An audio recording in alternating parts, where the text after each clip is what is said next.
We are live. Hey everyone, welcome to Hack Shack Studios. RT Bear here, and we are, well, I am, maybe you in the chat will, hopefully, interact, and we will give our thoughts about Star Wars and did Disney kill Star Wars? I have a theory. I have a take on, I have a take on this, and I am going to express it, but I want to also see what you guys think. This is the opening weekend of Rise. What is it called? Rise of Skywalker. I don't even know what the hell the movie's called. The last installment, Episode 9 of Star Wars, and I have not seen it, and I'm not going to see it. And that's actually, well, I'm not going to say I'm not going to see it, but I'm not going to see it the opening weekend. And I had a little bit of a deja vu moment about Star Wars, and that's what I'm going to talk to you about. It's going to be more of a personal take on Star Wars versus a real clinical take or, anything like that. Because I was thinking, about this weekend. Hey, Mega Ponytron. How are you, brother? I've heard it's terrible. I heard that all the early spoiler leaks and all that other stuff were true, pretty much. And based on that is kind of why I didn't go see it. Also, just I know how the creative process works. And as soon as I saw Rian Johnson's version, I knew that they had written themselves into a serious corner. And not just that that's a bad movie. That's not even debatable. Structure, everything about that movie is pretty bad as a movie, just a technical movie. I heard that they're actually teaching in film classes, this is what not to do when you're going to make a film. And they're using Rian Johnson's Star Wars film to illustrate that point to people. But it's that at the end, where do you go? Oh, they're going to have to rebuild. The rebels are going to have to rebuild. Other than that, it wasn't really much of any place you could go because they're going to rebuild for what? I mean, Kylo Ren seemed a little bit, well, he seemed totally dysfunctional. He didn't seem powerful. He just seemed like a spoiled kid acting out, like his lineage. He had some kind of, like he was bestowed a certain amount of clout, of status, and that he was just kind of a rich kid acting out, because his parents, his mother was a queen and his grandfather was, Vader. And, so he just seemed like a spoiled rich kid. And when he didn't get his way, he acted out in fits. But he never seemed that functional. He never seemed like he was that worthy of an opponent. He seemed more like just a spoiled kid. And maybe there was a certain level of unpredictability about that, but I didn't see that as far as his fighting. So he didn't seem to have a good master plan or anything like that. So they had Snoke, and then they killed Snoke. And then as soon as they killed Snoke, I was like, well, at the end of this Rian Johnson film, then Kylo Ren has to rise up and be the ultimate bad at this point. And the beats were kind of there, but he still didn't seem like the ultimate bad to me. Like he just seemed like he was the same guy he always was. It seemed very, very personal, and it didn't seem like he had a bigger plan as far as take over the universe or what. He didn't seem to have a plan at all, really. And so I just, as soon as that movie came out, I was like, I really wanted to like it. Quite frankly, just to back up, I liked Force Awakens. I thought that was, at least they got the feel of a Star Wars film, right? It felt like a real Star Wars film to me. But, I thought the story, the plot was kind of lacking, where like very unimaginative, like the Death Star, that's going to be the big threat in this film. We've seen that in several other films before. So I thought it was very unimaginative. And it pretty much took the patterns from past Star Wars films. So I didn't think, I mean, it didn't knock me out as far as like, ooh, this is uncharted ground or anything. But Force Awakens did give me a new hope. It gave me hope, and I was thinking the characters are somewhat compelling. This is more or less an introduction to this new Star Wars, and I thought it was pretty good. I didn't really like, killing Han Solo. I thought that was a mistake, but I was still willing to see where the next movie went. So I was still on board after seeing that movie because I was thinking they got the tone right, and for the most part, I like these characters. Even though they hadn't really developed them yet, but what they were giving us, I thought was enough to start a story. A beginning chapter of a story. But then Rian Johnson, I don't know what the hell anyone was thinking with that movie. It doesn't make any sense from even a creative standpoint that you would do that. So I understand this newest movie, Rise of Skywalker, was really severely handicapped going into it as far as creativity and what they could do in the form of a story. So I do understand that. I don't feel bad for them. I don't feel bad for Disney or anybody involved because they created the scenario. It wasn't like I did it or anybody in the chat did it. They did it to themselves. And if they were that short-sighted with $1 billion franchise, then that's on them. Okay, so I'm going to go to the chat a little bit. It's kind of heating up. We got James Hayes in here. Hey, Art. I forgot. I'm in StreamYard. I can do this now. Hey, Art, maybe they have. They killed my interest in it. But money talks, and I haven't seen how the latest film is doing this weekend. I think it set some record. I have a Variety article that I'm going to read and a financial article as well. And we can update as far as what the reviews and what the dollar amounts are. So I don't think this is going to be a colossal flop financially, but I don't think it's going to be a good Star Wars film either. But like I said, they severely handicapped themselves after that middle story.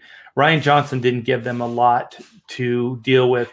And also, I know now on high that there was a mandate to kill off all the original trilogy characters, which I thought was a very, very big mistake. I don't know. I mean, I heard a theory that Disney wanted to get rid of all the original Skywalker, George Lucas characters because Lucas still had some kind of ownership of them and that Disney would have to pay him whenever they were used. I heard something like that. And based on this mandate, I think it's probably true because if this doesn't even make any sense, you guys. This is how absurd this whole situation is.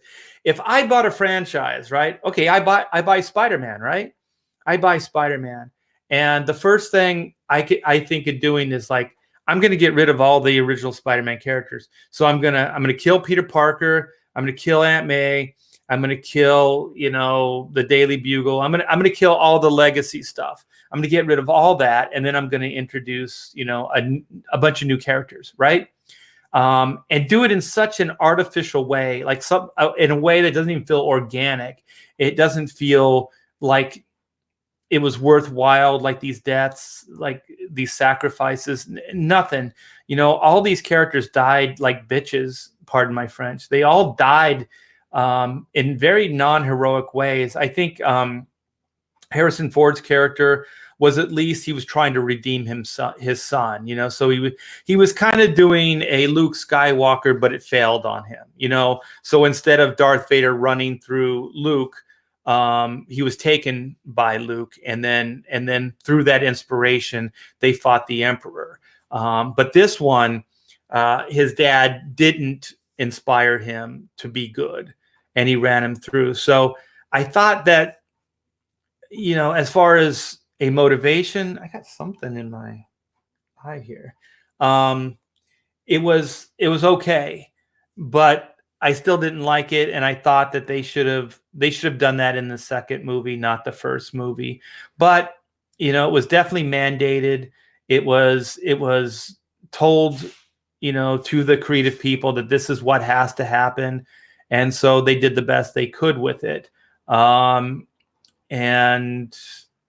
because I thought Harrison Ford and the best that Rey character ever seemed in any of the situations was when she was working in scenes with Harrison Ford's character.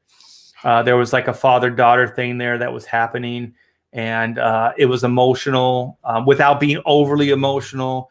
It felt natural. It felt organic. But they didn't really do anything with it. And then they killed him, but it didn't really inspire or change anything. Like, she didn't double down. Like, nothing really happened after that. She didn't say, I want to be a Jedi and I want to avenge, Han Solo's death. There was nothing like that. She all of a sudden just had like this dig down power, and then she was able to defeat, or at least hold her own with Ben Solo, Kylo Ren at the end. So it didn't feel. And I know this is all old territory, but I just kind of want to give us a place to start from, and then we'll get into more of the detail. Oh, we have Shinto. What's up? Wait a minute. I feel bad saying this, but I'm going to say it anyway. We have Fat Andy here.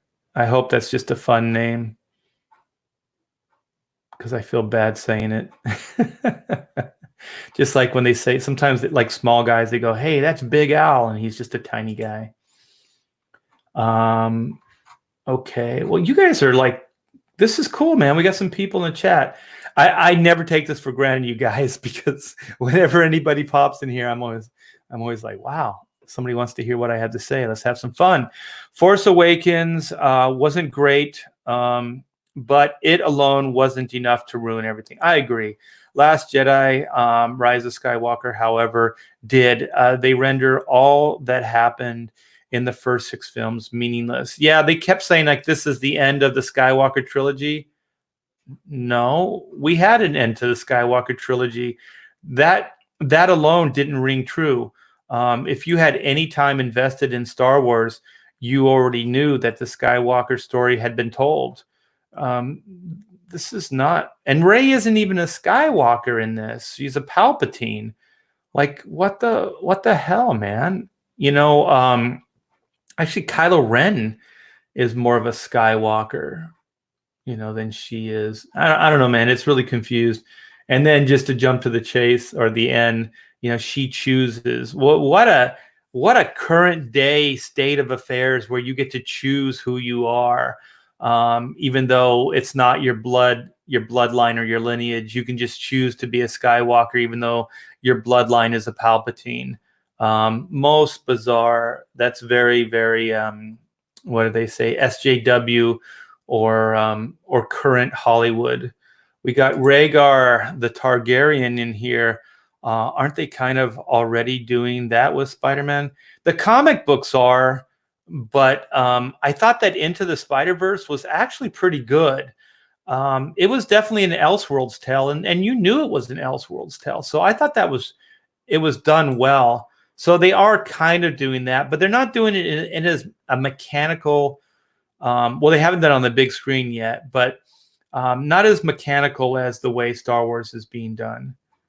Because Star Wars really feels like it was a mandate. Like, the powers that be said, we're going to get rid of all the legacy characters. All the original trilogy characters are going to go bye-bye.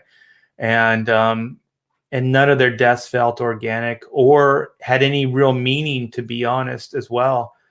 And then the Leia stuff in this new film, I heard, is absolutely just sickening. I knew as soon as they showed that little flashback and then the word was coming out that she was going to finish her training or train her, I was like, Leia was never even a Jedi. Like, what the fuck? What is she gonna pass on to her? She was a rebel leader, man. She was a general. She was a princess. She was never really a Jedi or even really used the Force. I think the most they ever did with her is that she felt a presence or felt a disturbance, in the original movies. So I'm gonna catch up in the chat, and then I'm gonna peruse these articles, and then I'm gonna kind of give you my personal take on it. And I don't know. I think it was kind of an eye opener for me, and maybe you guys, anybody at least that's my age and that saw the original Star Wars in '77 in the theater, might have the same take on this, because I know there's a different generation that saw the prequels and stuff. So I'm going to kind of sum up the whole arc, like all 9 movies. So poorly Andy, random force powers coming out of nowhere. Yeah, set a guideline. You know, George did a very, very good job of being very specific in how everything worked. And yeah, as much as you want to turn these into Marvel superhero characters, Disney, they're not Marvel superheroes. And you actually made a movie called The Incredibles that hit the nail on the head. If everybody's super, then no one's super. So if you elevate all these characters to this level, then nobody's special and no one's cool anymore. So I see some new names. If not, I've been mistaken. So this looks new to me. Waking up 24/7, 365. I'm sorry, but the prequels killed. Oh my gosh, dude, that's where I was going. You read my mind. Yes. Yeah. I'm gonna totally get into that. And like I said, it's going to be. I can already see that some of you are on the same page. So thank you, Waking Up, because that's kind of where I was going to go with some of this. Hell, brothers and sisters, only 64. Hail, live long, prosper. Oh man, my favorite, one of my favorite names. I like Shinto Ketchup and Albino Thunder Buns. Those are, but Death Metal Hero is cool too. So, what up, Art and chat? We're doing good, man. I was going to do this yesterday, but things got a little out of control yesterday. Was it yesterday? Oh man, yeah, yesterday we went. I took my wife on a Christmas shopping spree. It was absolutely fun. I like being able to wow my wife with some cool stuff. So, and she's hard to shop for, so I like to take her out, because whenever I shop for her, I get cool stuff, but sometimes they're not the right size or exactly to her specifications. So this way I can get her exactly what she wants. And we had a good lunch, and our daughter was able to join us for the lunch. So that was nice. We have Central Scrutinizer. I thought Force Awakens was good one time through. Yes. Really broke down second viewing though. Last Jedi was long, pretentious, boring, and dumb. Yes, and more yes. It's a Goodfellas reference. It has more Black Brothers. Kathleen Kennedy backstab. Yeah, that story's coming out, isn't it? Mega Ponytron. Man, when it's all said and done, I can't wait till somebody's able to put this into some kind of historical context and see exactly what happened. But man, she seems like she has absolutely no integrity. And you talk about biting the hand that feeds. Unless George was totally down with the agenda, you know, the forces, feminine, and all that other stuff, she used her power in all the wrong ways, and she betrayed that guy. If you can believe, you know, all the stories, which for the most part I do.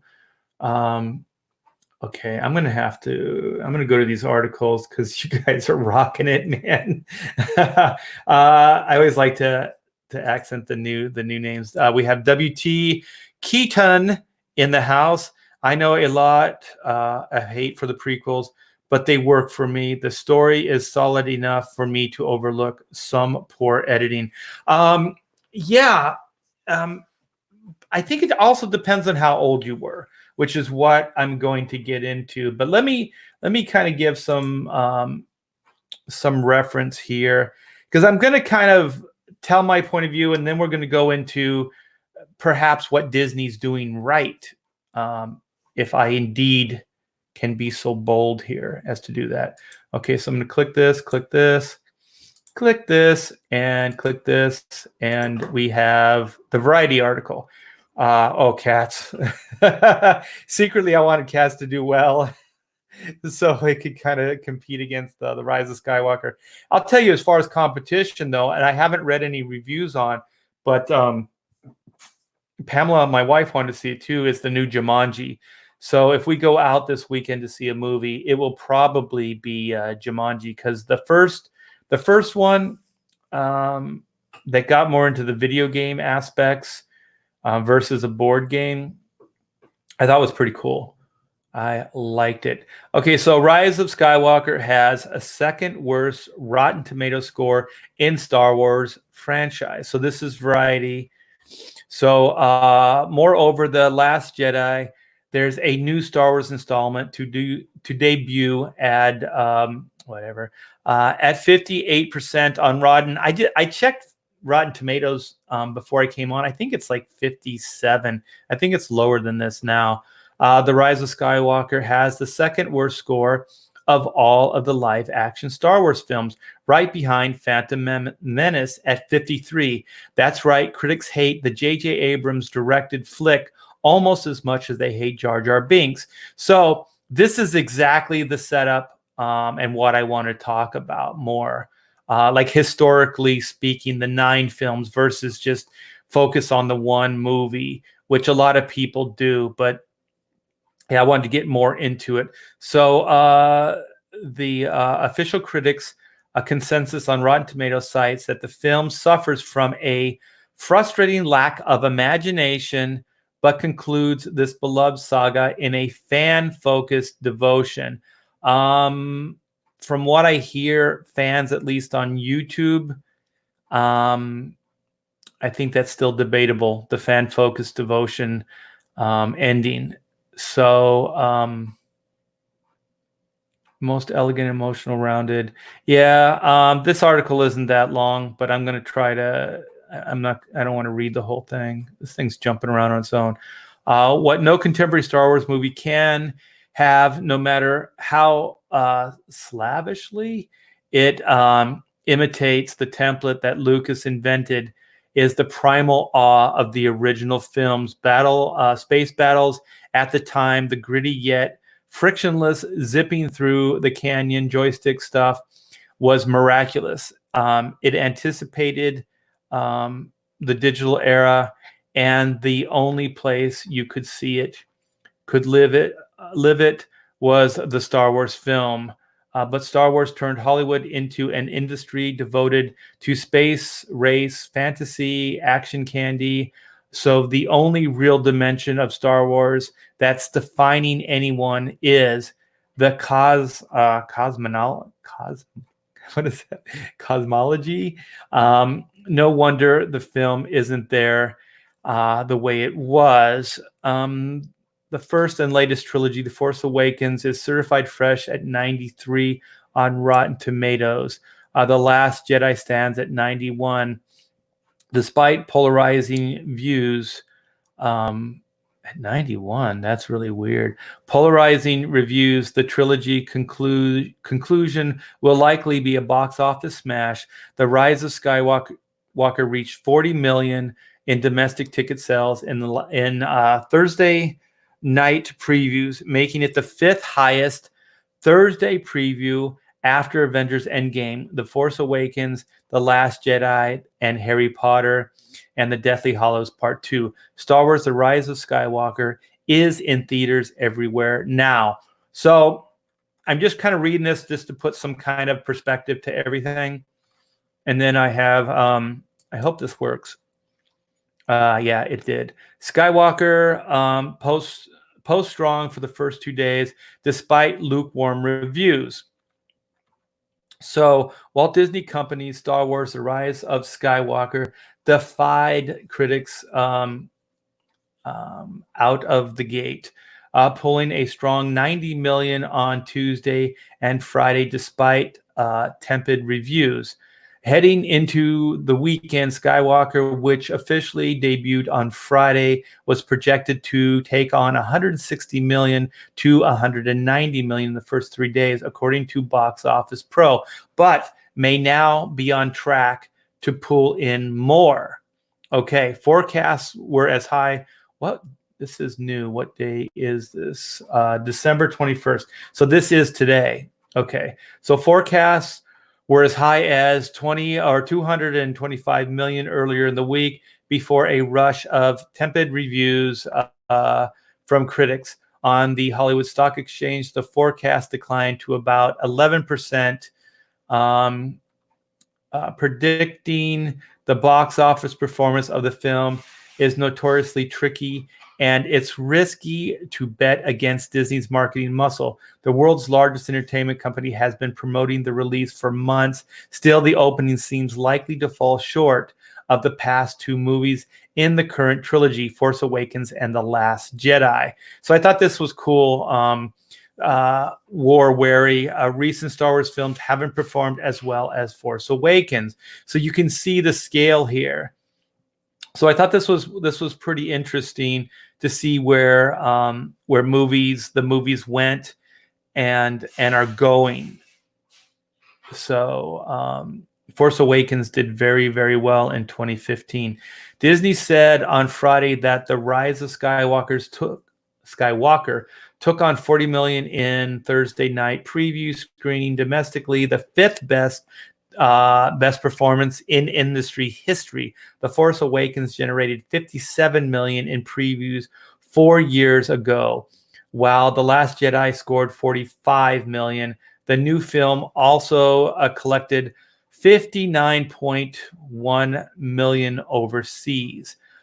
Weekend estimates were initially higher based on earlier audience reaction. Attendees of the premiere in Los Angeles on Monday gushed about the film on social media, and pre-sales of ticket sites have been strong. Fandango, for example, said purchases were pacing similar to 2017's Last Jedi, which delivered 220 million in its opening weekend.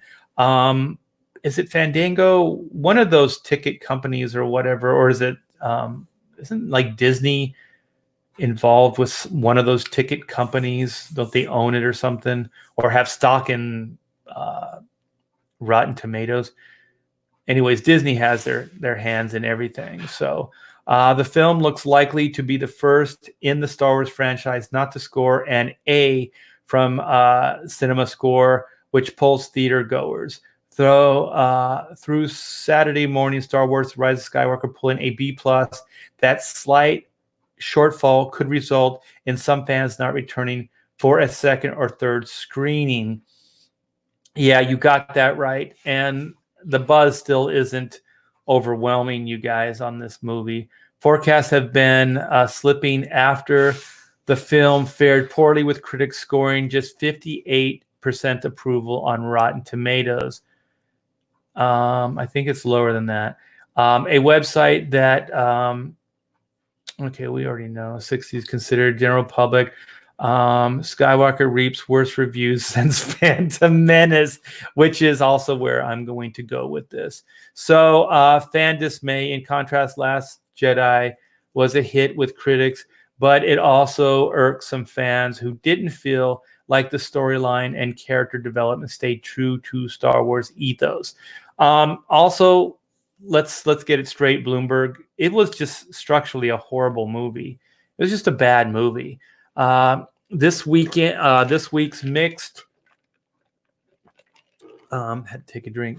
Mixed reviews have emphasis on likelihood that casual fans may be waiting to hear word of mouth from their own peers before deciding to see the film. Well, if that's the case, good luck, Disney. Disney, which typically forecasts conservatively, said earlier in the week that it was looking at an opening weekend of 160 million or more. It then increased that estimate to 170 million or more. Exhibitor relations company, another forecaster, has kept its estimate steady at 191 million box office. Mojo said on Thursday it expects 215. Well, these are all good numbers, but will it have legs? That's the big thing. Rise of Skywalker caps. Okay, theme parks, which I do want to get into. Maybe I'll come back to this article. Star Wars aside, Disney has enjoyed its best year ever. What? Disney. Yeah, with all the other movies. Okay, well, I'm going to get back to the chat because I don't want to spend too much time here because it could be boring. And I don't want to lose you guys. I want it to be relatively entertaining. So I'm going to go back to the chat. We have Hank. Hank, what's up? Star Wars died for me with episode 8. JJ faked me out in Star Trek, and he did the same for Star Wars. Yeah, I don't know, man. I think the strings are starting to show on J.J. Abrams as far as what he does with these franchises. And the scary thing is, I think he's just been given the reins at DC to do the comic book movie franchise stuff. So why would Warner Brothers do that, man? He has not proven his worthiness. Even the Star Trek films are, I think people are at odds. I should accent these. J.J. Abrams kept talking about the films should echo each other. However, not one hero lost a hand in a lightsaber duel. Yeah, I mean, Rey didn't really overcome much of anything. And then I guess the only thing is that she finds out that her father was an a-hole. Well, get in line, man. Other people figured out that their pops were a-holes. She's not alone in that. The exact moment Star Wars died for me was when Luke threw his lightsaber over his shoulder. Yeah. And even then, I think they could have recovered, but they did it in such, I'll explain. They did it in such a campy, over the top way. Like this is kind of like cartoon. But if he would have just dropped it and didn't put any energy into it and just dropped it and walked away, I think it would have had more impact. But this is kind of a contemptuous, comedic gesture, just throw it over my shoulder. But if he would have just dropped it to the ground, it would have had more impact.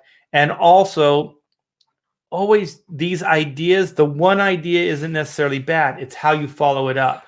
So if they would have followed it up with some kind of impact, like you can diminish expectations, you can do that. But what do you replace it with? If you don't replace it with something equally cool or better, then there's no point in it. And they never came up with anything better. And like I said, I mean, the whole approach to it was almost like it was meant for laughs, which was just this is the wrong gesture.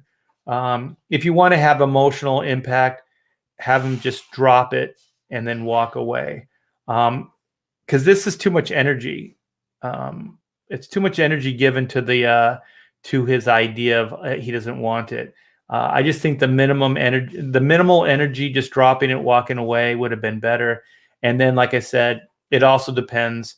It's only going to work with what you replace the expectation with. Promoting for months. This is based on the article. Promoting for months. Maybe I just haven't been paying enough attention, but I haven't seen any promotion for Rise of Skywalker. Yeah, I think that's a lie too. So it's a good observation. I think they're advertising now, or were a couple days before the movie, maybe a week before the movie, but they hadn't been really advertising for months. So it almost seemed like they were burying it more than advertising it. So Hank is in the chat. Hey, Hank. Hi. How are you? What's up? Billy the Wombat. Let's see what Billy says. Was a troll move. Johnson crapped all all over Disney, and JJ for crapping over Star Wars. JJ is a hack who plants mystery boxes, then leaves it to someone else to resolve it. Ryan exposed him.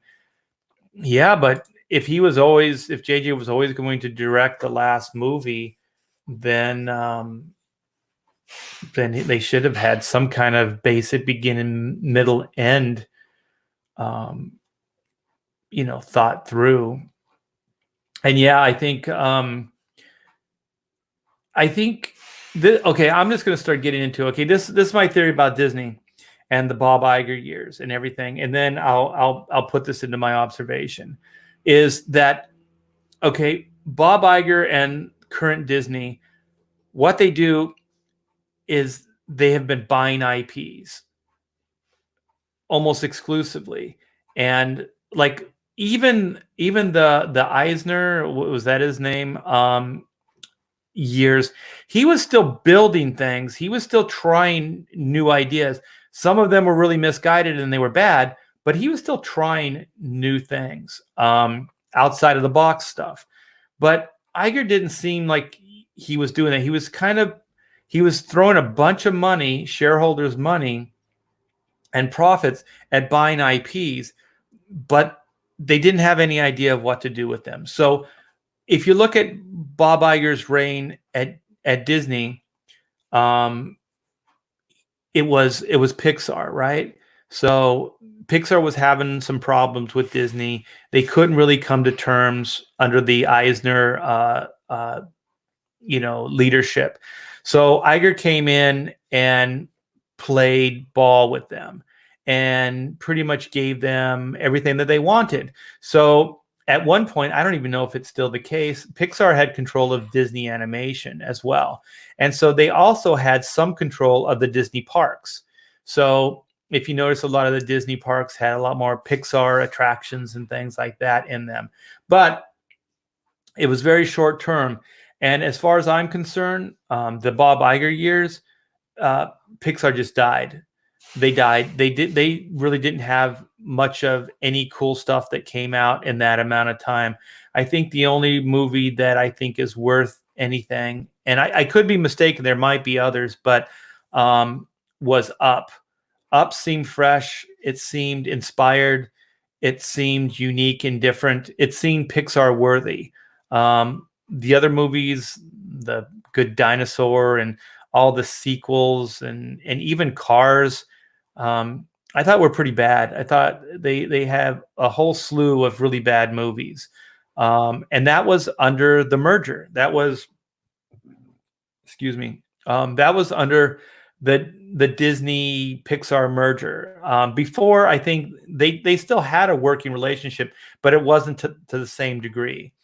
So I think now they're inseparable, like Pixar and Disney. I think before it was Pixar was still their own company, and that Disney pretty much distributed and did certain things for Pixar, but they weren't like one company. And then Marvel had a few really strong movies, and they were partnering with Paramount. And then they merged with Disney. Disney bought them, and so they had a lot of hits after that. But I think the reason why Marvel succeeded where Pixar didn't is because I think that Marvel had what do they call them? Where they have like seasons. They have a 5-year plan or a 10-year plan for the movie. So they call it like phase 1, phase 2, phase 3, whatever. And so I think Marvel had a game plan going into it of what movies were going to follow what movies and how they were going to develop the universe. And that had very little to do with Disney. That was more Marvel. And I do remember early articles and things that were saying, well, when Disney bought Marvel, Marvel was going to be allowed to be their own entity, that they were going to be able to call the shots for their own company and so on and so on. But I think when you look at, what is it, phase 3 or whatever, we're going into phase 4, you see a lot more Disney-esque things happening just in the projection of the new movies. You see a lot more of, like, I guess, the more SJW ideas going into it. The more, I guess, liberal agenda stuff, going into it. I when I say liberal, I mean extreme liberal, like an SJW liberal. That type of thing.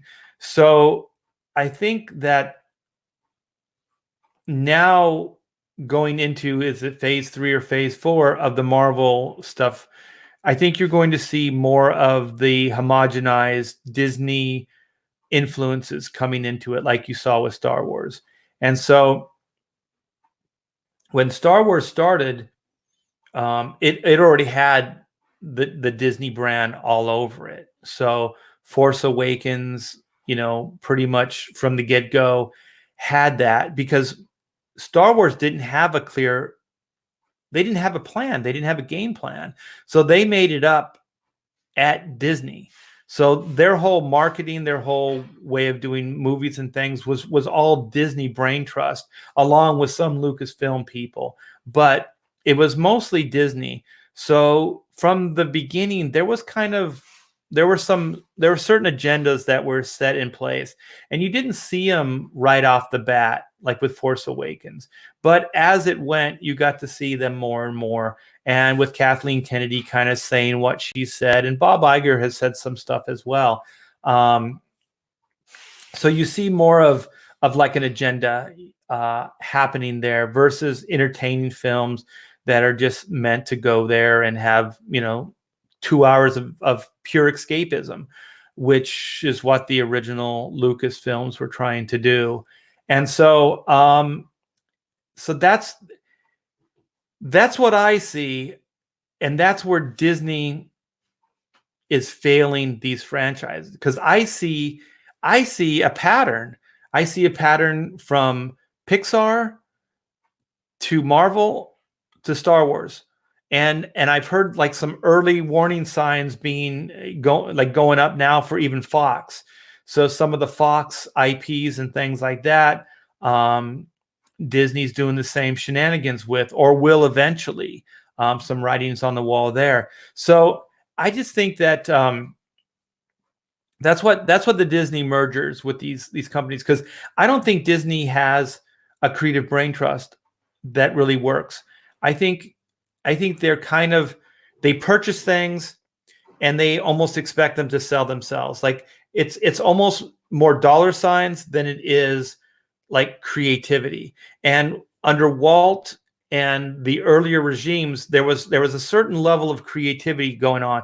We're going to push the envelope. We're gonna give you something that you've never seen before. And Star Wars was always kind of that thing, and that was George's idea, to always kind of push the envelope.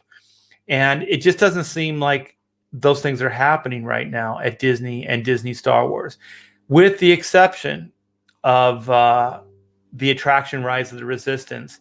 And I haven't seen The Mandalorian, but I've heard good things about The Mandalorian by credible sources and people that I do respect. So I kind of wanted to talk about, I'm gonna go into that, but just to back up a minute, I'm going to just make a comparison. Okay, even before Disney bought into Star Wars, those prequels, I'm sorry, they did nothing for me. The Phantom Menace, those 3 movies didn't do anything for me. I was so fired up with Phantom Menace. My daughter was, Amanda was, I don't know, 5 or 6 years old. And I took her to the Phantom Menace. Her and I went, and she was all Queen Amidala this. She had the costumes, and we would have lightsaber battles in the backyard stuff before, all before the movie and things like that. And so she really liked the idea of this this cool princess. And it wasn't like that she was like a badass princess. She liked her because she had all the gowns and the makeup and the hair and stuff. She liked him for those reasons, you know. She didn't necessarily like her because she was badass like a guy. And so we went to see the film, and we're watching the pod race. And so I'm kind of like, this is going on for a long time. And so then, I look over at her and she's asleep. She fell asleep during a Star Wars film. Isn't that crazy? That's crazy. Should never happen. And she was fired up for the movie too. She wanted to see it, but she fell asleep during the pod race. And so right then I was like, no, this is bad. This is bad. We're going in a bad direction here. And so I don't want to go off on a tangent on why those movies are bad, but I just wanted to tell you this story, my personal story, like I was saying earlier, that we burned hot, man. We burned hot for that first movie. She dressed like, Amidala for Halloween. We had all the sabers and all that stuff. And some of it kind of, even after the movie, filtered over. But I did see the movie again, and it was worse the second time. I did not dig it at all. And Mega Pony says my dad fell asleep during Solo. I didn't even go see Solo. I heard so many horrible things about it. So anyway, so we watched the movie, and I watched it again with some friends, and it did not hold up for second viewing. And so then, the second movie comes out in the prequel trilogy. And so good faith, I want to see where this is going and stuff like that. Maybe it'll be a better movie. I don't know. Went to go see it. Nothing, man. Nothing. I was like, this is worse than Force Awakens. Like, if you asked me like key moments that happened in that second prequel, I couldn't tell you. I could not tell you. And so watched that movie and was like, nothing. And so then, they announced they're gonna, the third movie, the end of the trilogy, the prequel trilogy, and this is when he, Anakin becomes Vader and all this other stuff. And you know what? By that time, I was done.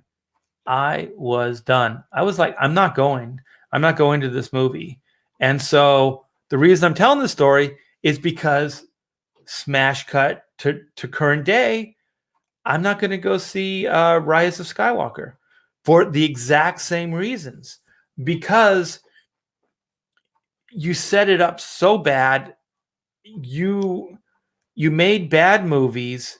You got me hyped because I love Star Wars. One of the reasons I even create and want to create is because of the Star Wars moments I had as a young guy. But those are gone. Those are gone. The prequels actually killed it for me. Before the new Disney Star Wars. I have since seen the last prequel movie, and I saw it on like Netflix or something like that. I didn't pay for it. I think my daughter's friend, we were able to bootleg it or something, and we watched it together, and pretty much just shrug our shoulders and was like, well, whatever, it's okay, but we just dismissed it. Those movies don't really exist to me. They never connected with me. They never resonated with me. And I have heard since, like, if you were younger and you saw the prequels, that somehow that's your Star Wars, right? That's the trilogy that connects with you. And so, and if that's the case, that's great. That's great. But it didn't with me. It did not with me. I thought, just like the new trilogy, there was some pretty cool potential there for some iconic characters that they really just dropped the ball with. Darth Maul, holy shit, man. That character was so freaking cool. And it was just a makeup job. You know what I mean? This wasn't even crazy special effects. It was just good design, the right actor to play the part. And they just gave him some cool stuff to do. But boom, he's dead. And then was it Qui-Gon was probably the most interesting character, even more interesting than Obi-Wan.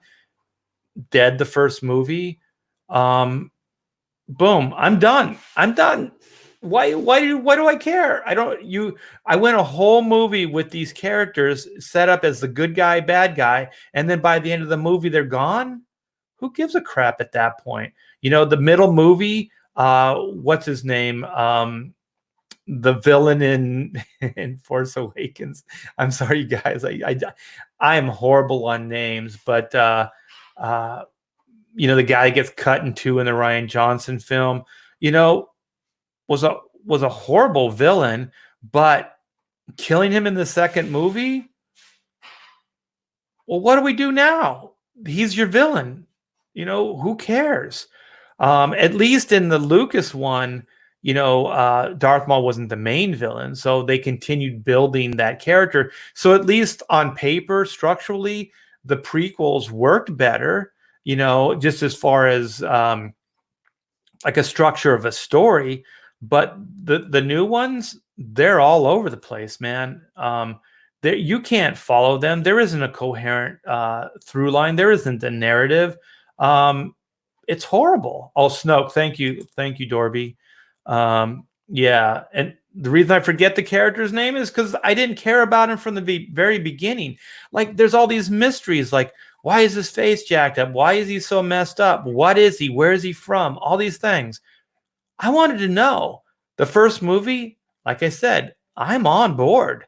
You got the tone right. For the most part, I like the characters. I really liked Finn. Oh, he's a stormtrooper. Holy shit. And even that in that movie, they were like, oh, he was a stormtrooper, but he was a janitor on the Death Star.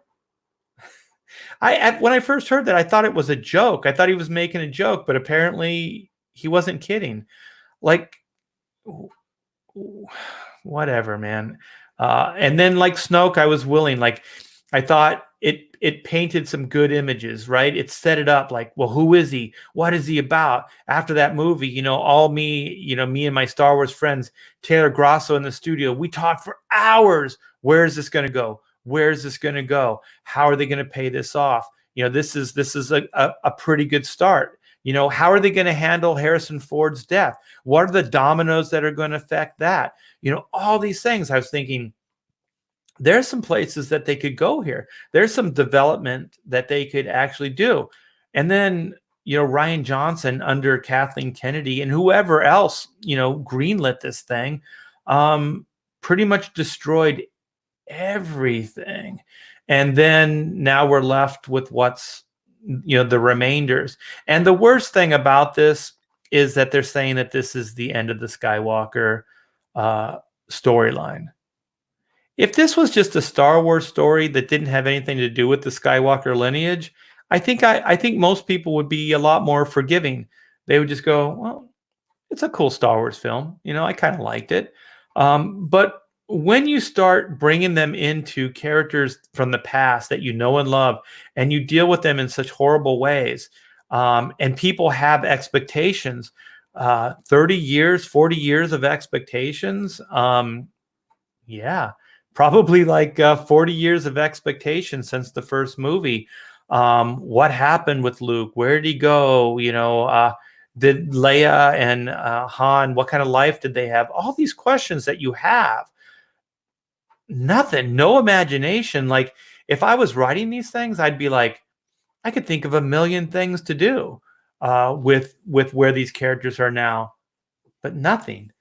Han and Leia are like broken up without a hint of even a relationship other than a child that went bad and that they couldn't deal with, and then sloughed them off on Uncle Luke, to raise and to fix. Oh my gosh, man. Just BS after BS after BS.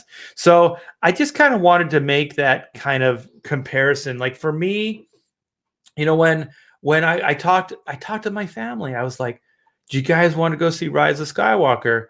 Because I'm just want somebody, you know what I mean, to go, "Yeah, let's go see it."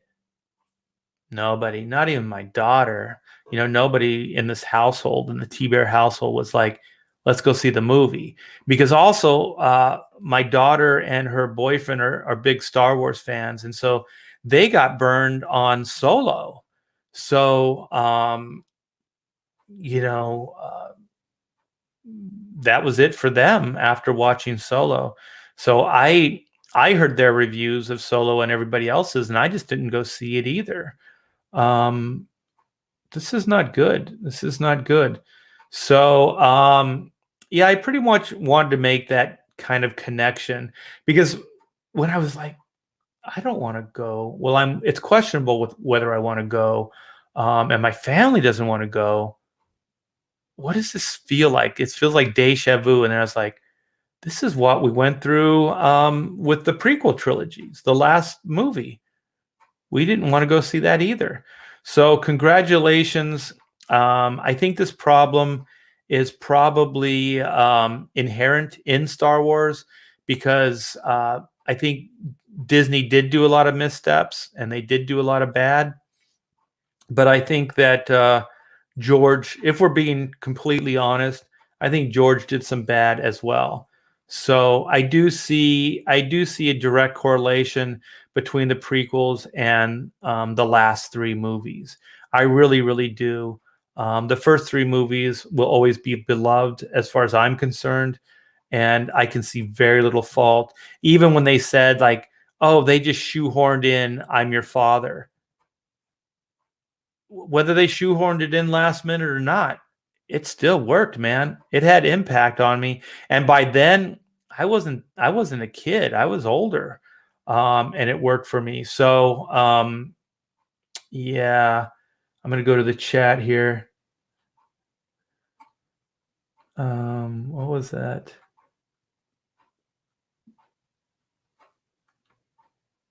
Will Hunting was the janitor a genius? Yeah. Oh my gosh. Um, Yeah, I agree. They really dropped the ball with Finn. Um, remember the early, like the trailers and the commercials and all the promo stuff? He almost seemed like he was going to be the lead character when you saw him on the dunes. They had some good visuals. They had some iconic visuals in Force Awakens.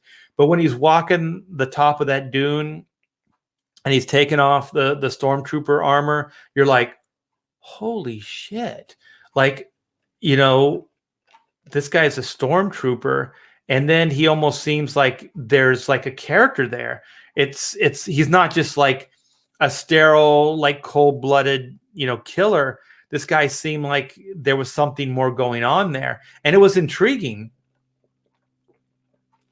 It was genuinely intriguing, and holy crap, man! By the Ryan Johnson films, man, I can't help but think this, all right, that Ryan Johnson had pure contempt for all these characters and for Star Wars.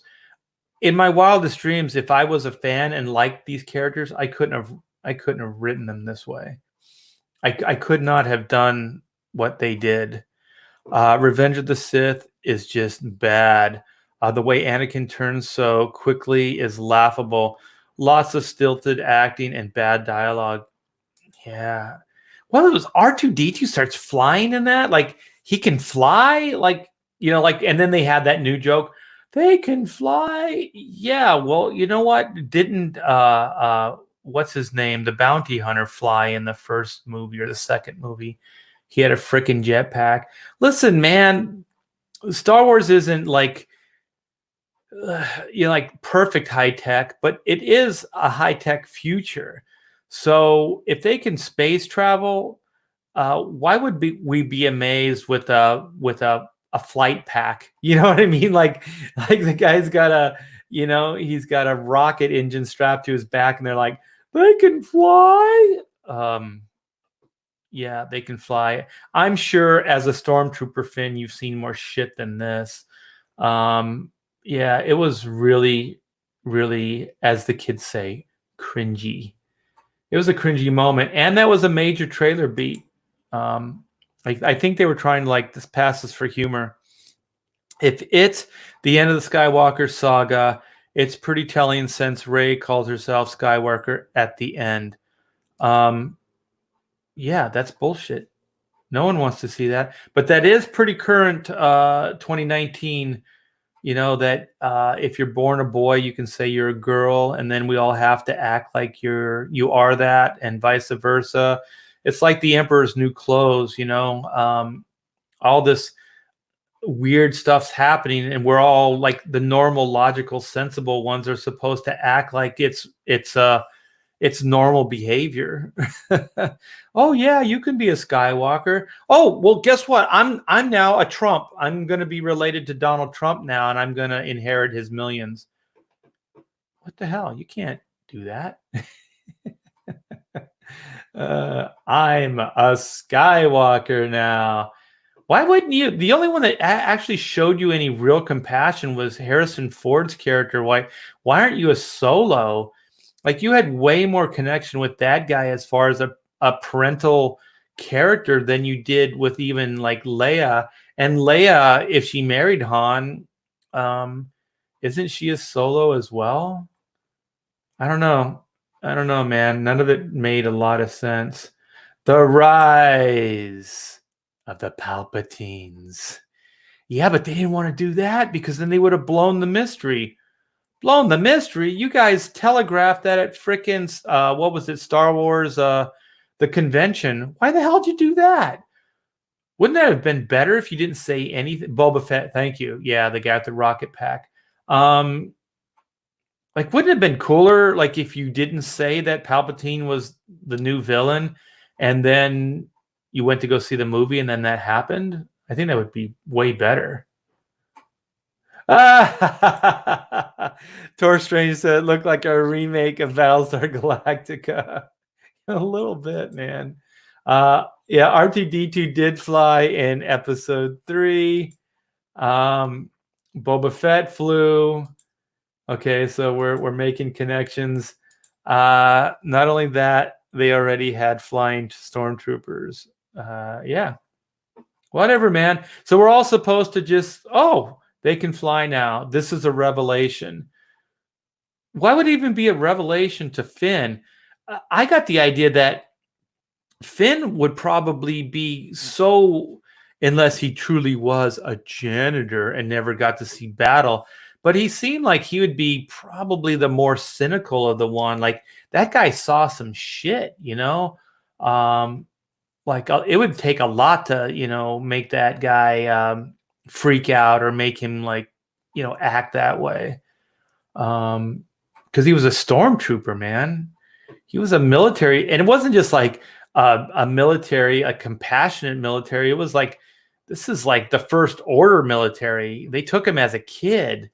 Those guys are assholes. You know what I mean? You guys are awesome. Doc Bear says, I'm Ray Hitler. Yeah, it's absurd. It's silly. Ray Skywalker. But you're a Palpatine. Did you assume my lineage? Yeah, like what the hell is that? Was one of her force powers, could she absorb the Skywalker abilities? Okay, if this isn't contempt, okay, I'm going to go back to my contempt thing. Then what the hell is? If Disney wasn't about the middle finger going right up to the Star Wars franchise, then what is this, man? She's a Skywalker? Not only was the Skywalker story told in that first original, those 3 movies, and then the prequels kind of build up to that, but those 3 specifically, the story was done. That is the Skywalker saga. That's it. George told the story. they didn't know fundamentally if you were going to start branding these three films as like some kind of rehashing and the ultimate ending to the Skywalker saga, that there was going to be fundamentally problems.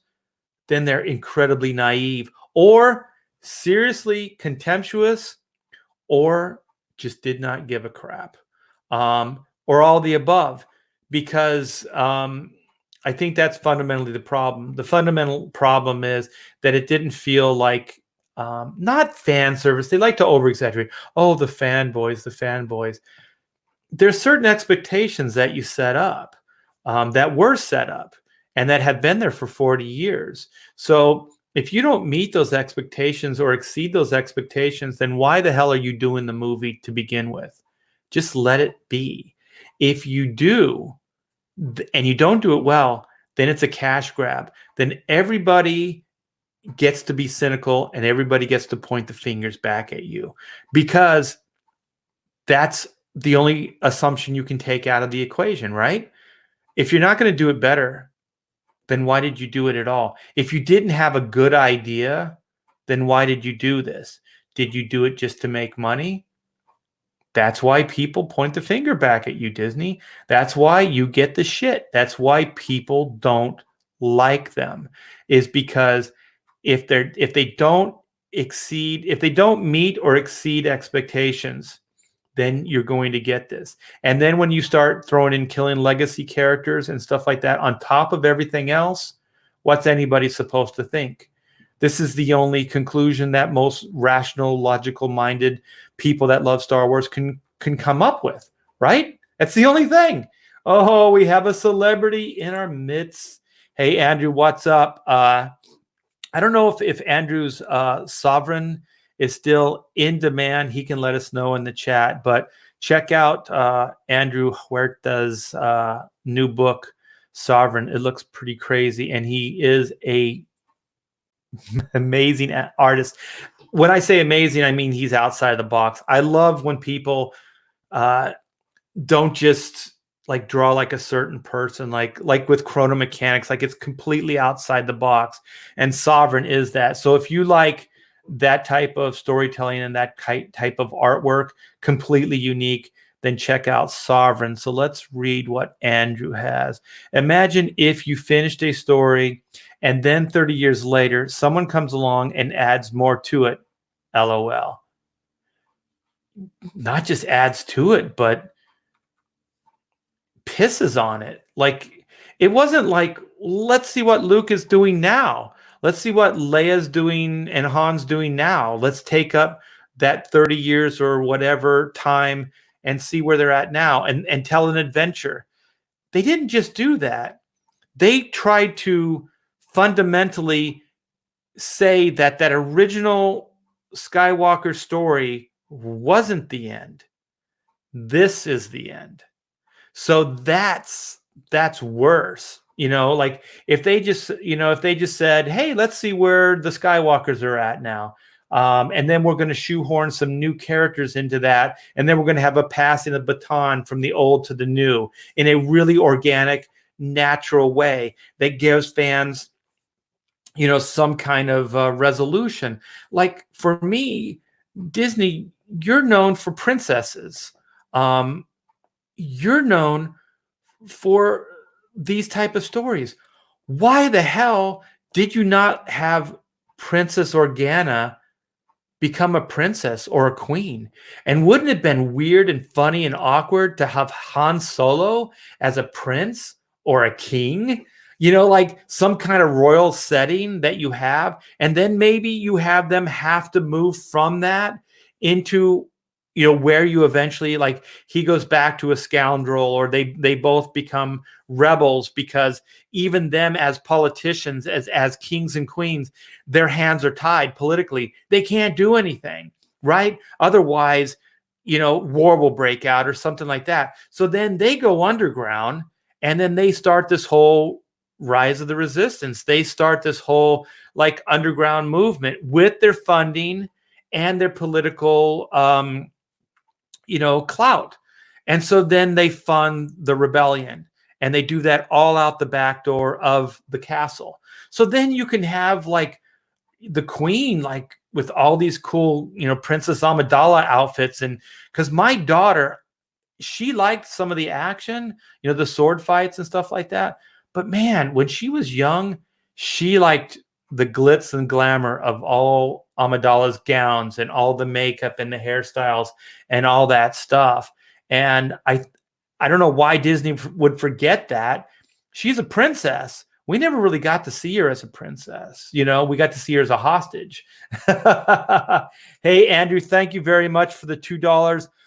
Much love, brother. Hey, I appreciate it, man. And I assume your book still is in demand. So go check it out. Back Sovereign. It's a killer book.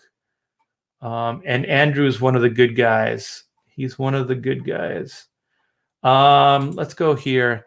RT Bear, Disney, Marvel, Star Wars, comics, Palpatine used Sith Force to impregnate Anakin's mom. So Luke and Leia are Emperor's grandkids.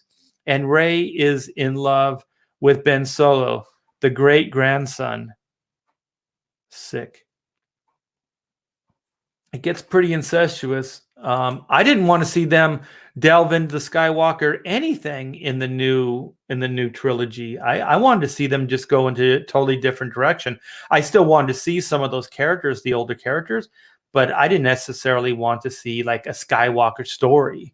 I wanted to see, and if they were brave, they would have rebranded it on its own merits. They would have rebranded the Disney Star Wars on its own merits. But it seemed like they were trying to shoehorn it in to the past to try to sell it to the present. And if they really had cojones and they really had faith in what they had, I think they should have just departed from all that. Had some of those characters in the story, but don't make it about that. Because as soon as they made Luke responsible for Kylo Ren, as soon as they had him, that he was going to strike him down, as soon as that moment happened, it becomes Luke's story. It's Luke and Kylo Ren's story. I know enough about storytelling to know that. The moment they did that, it became Luke's story and it became Ben Solo's story. That's it. Rey is a supporting character. All those other characters are supporting. They're not the main characters anymore. Those two characters, because your hero's only as good as your villain, right? Kylo Ren was never a personal villain to anybody other than Luke. They're the only ones that really had a personal connection in the films that you saw. They're the only ones. They didn't show why Ben and Han, had a falling out, or Leia, or any of those things. The only backstory they gave was that one moment in time. They didn't even say why he was sent off. Like, was he already a bad seed? Was he a bad guy? What was Ben's backstory? I don't know. I know Star Wars doesn't get deep into these things, but you have to give enough that you understand why they are the way they are and how they got to that place in time. And when they had Luke out of the blue, like he's going to kill him. I mean, I know he doesn't, but Ben didn't. Then what are they saying? At that moment in time, Ben almost seems heroic. Ben almost seems like, betrayed by the hero. The hero was going to do an unquestionable act. He was going to kill a child. He was going to kill flesh and blood just because of this vision. He didn't even do that to his dad. He believed in his dad. So right then and there, that's what your story would have been about. Most people that write and create stories know this. Why didn't they? How much fucking money did those guys make? Jeez, man. There are way more talented people out there in the world that could have done some major, major stuff with these stories. And that's also, I've seen it in my 35 years in comics, that there's the right person for the job, and then there's the person that has the clout, or the person that has the bigger name, or whatever it is, that gets the job.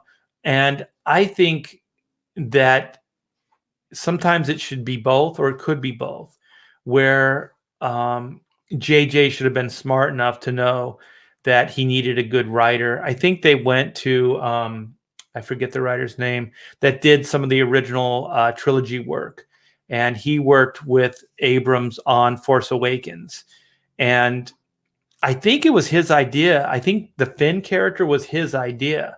I don't think it was J.J. Abrams.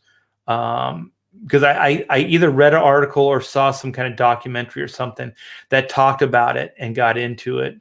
And I think it was his idea that, like, what if you took, a stormtrooper and humanized him? What if you got to see a face behind a stormtrooper? That would be cool. And Andrew's right. He's been doing this long enough. It can be a lot of ego too. A lot of ego. And I think Hollywood is fairly incestuous, where they only go with, like, oh, this guy's not worthy. He's not on our level. So we need to work with people that are on our level. It's like a rich person would never drive a Toyota, that type of thing. They can only be seen with the right people and work with the right people. So, Chris Terrio, I think, the new Rise of Scar. Yeah. Why would you hire that guy? Batman versus Superman was one of those movies too. Completely horrible. I don't know if Chris Terrio was the one behind that, or if it was Zack Snyder. But either way, man, you talk about not understanding Dark Knight Returns as an idea. Man, they could not have got more wrong in that Batman versus Superman story. And I've said it before on these streams. If I was a Warner Brothers executive, I would never have greenlit that movie. That idea, I never would have. Batman versus Superman, you haven't really established either one of these characters very well as far as cinematically. And it's a losing battle. Who do you cheer for?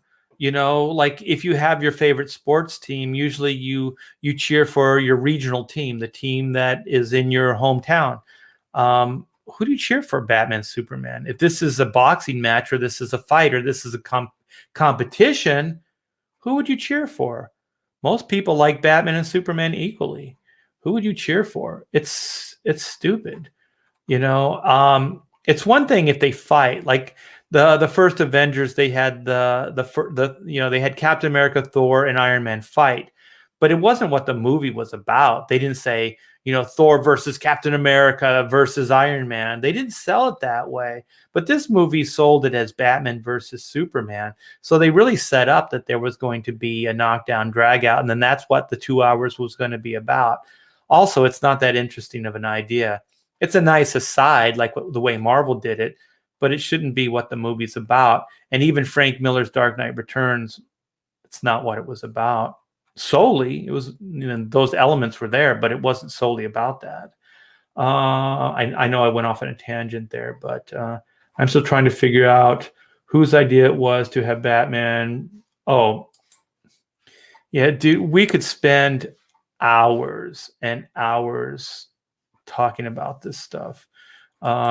It's absurd, but I did kind of want to leave on a high note, and I have some stuff I can't really talk about too much because I haven't seen The Mandalorian, but I just had some images just to give you guys something to look at versus my face. And from what I hear from some sources, from the sources that I really, really respect, that the Disney Plus Mandalorian show is done, for the most part, pretty well. There's been some complaints, some gripes here and there, but I think they're pretty minor. And I do believe that if the cinematic universe, the Star Wars cinematic universe, had been handled better, I don't think that those fans would be as trepidatious about giving their full-on approval to The Mandalorian as they are.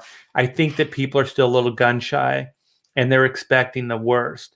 Because I believe if they didn't feel like that they were burned already with the cinematic Star Wars universe, that they would have embraced this stuff even better and bigger than they have.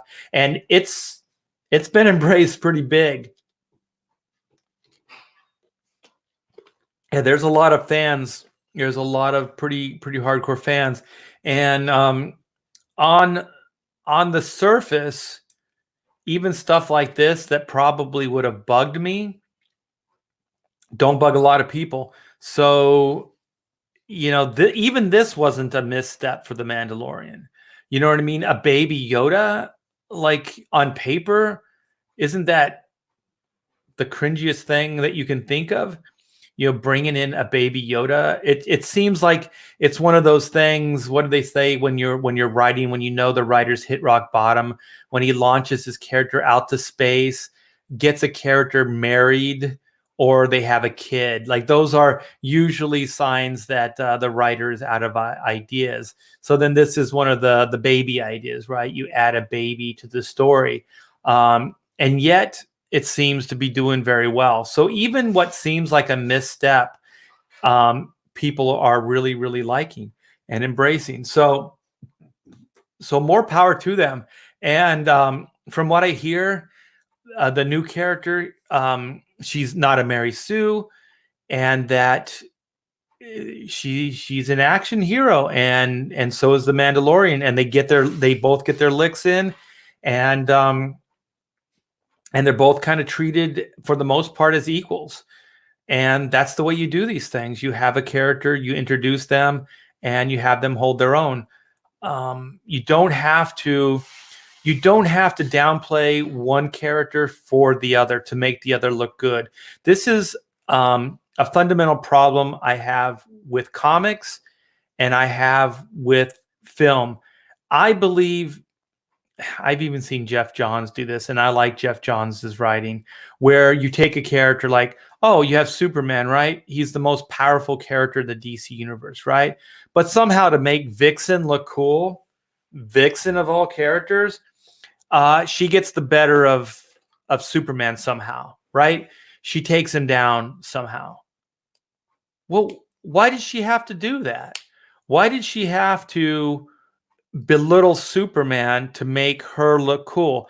I don't even believe that fundamentally in life. I think the pie is big enough, and if the pie has been maxed out, bake another pie. We don't have to steal from each other, and we don't have to belittle each other to make ourselves look good.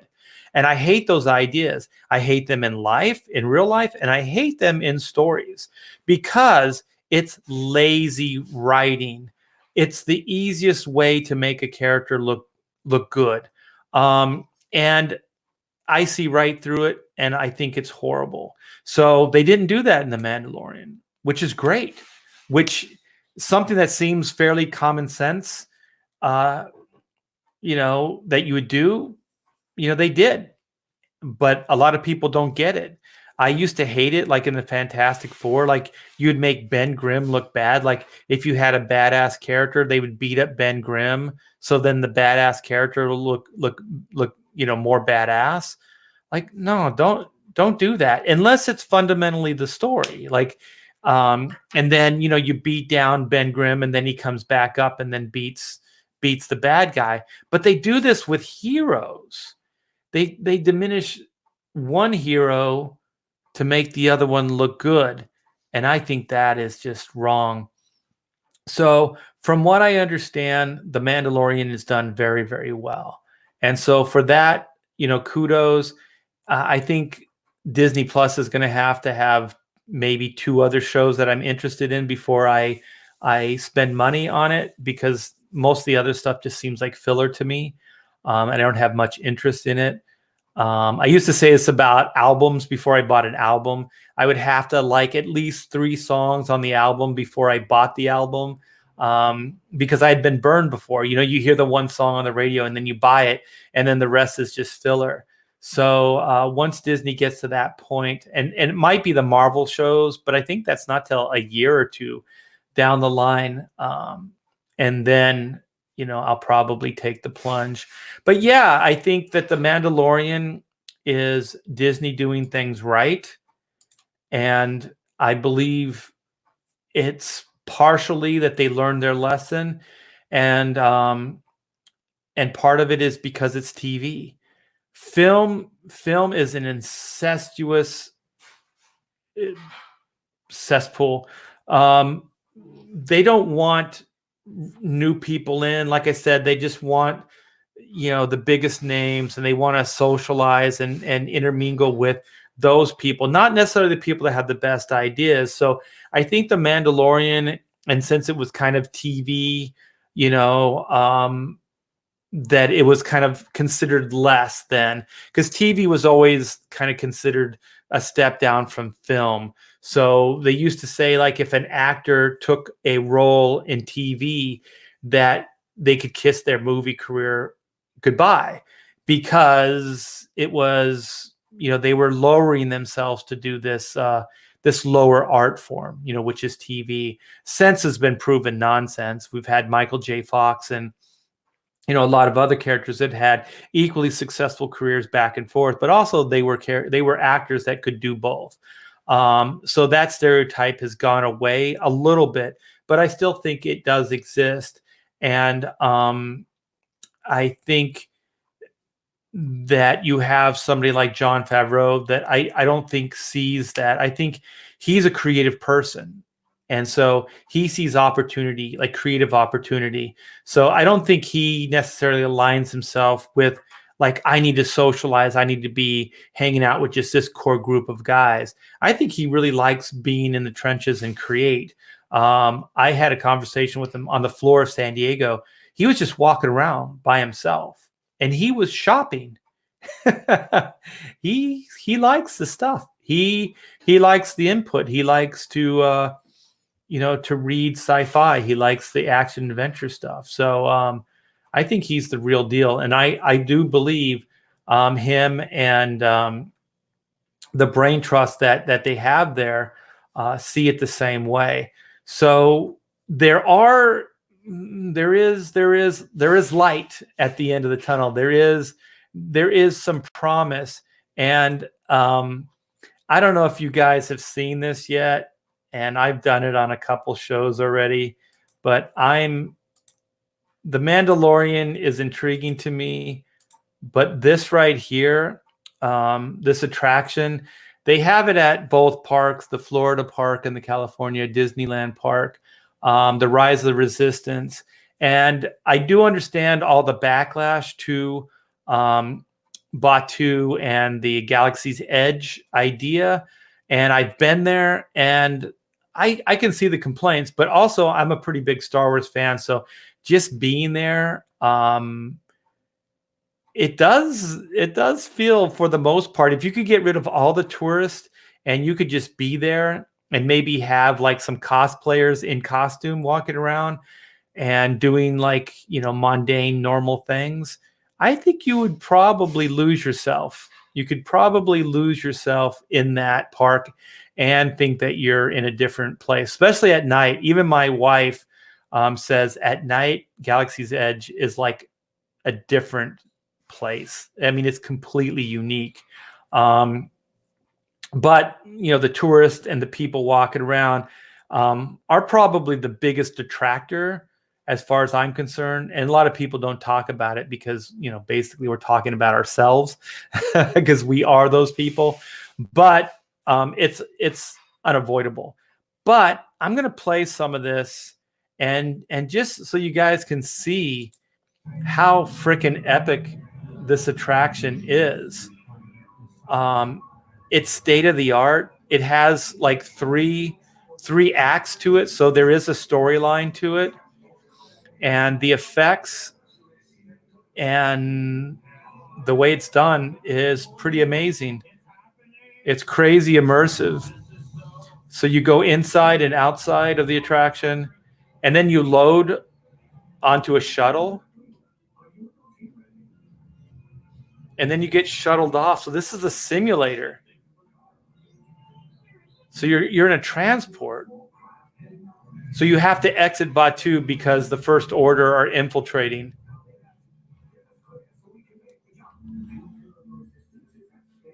This is a ride, you guys. That's a robot. So now you've been sucked up into a tractor beam, and now you're on an Imperial cruiser. There's 50 stormtroopers there, you guys.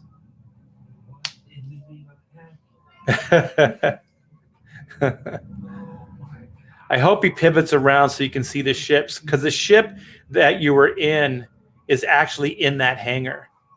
So behind this guy is the ship. There it is. Isn't that cool? Somebody said it's on kind of like a dolly, that it pivots around. So it's a simulator, but it also pivots around from the outside into the inside of the room. Because you enter the same ship you exit, you guys. It's pretty crazy. So this is the part that, it's unavoidable. It's a queue. So Kylo's going to try to get some info from you.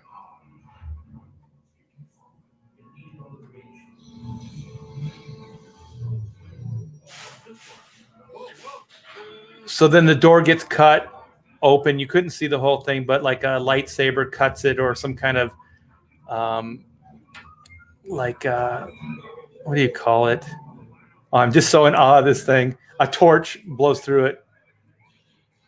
So now you're in an escape vehicle. So Finn has helped out. Look at that.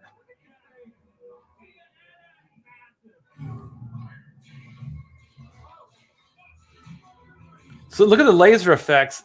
He's kind of moving too fast, but they're hitting the walls in the different places.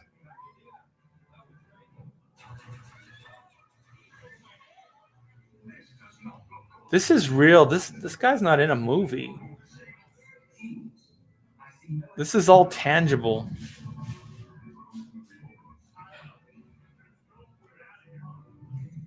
This is insane.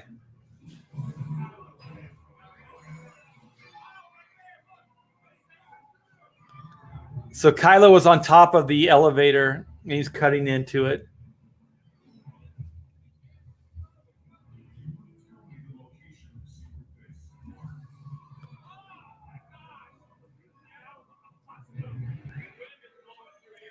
This is pretty insane. So now you're you're in a pod, so you're dropping from the ship to the surface. You're still in that ride vehicle with the R2 unit, and you're dropping back down to Batuu.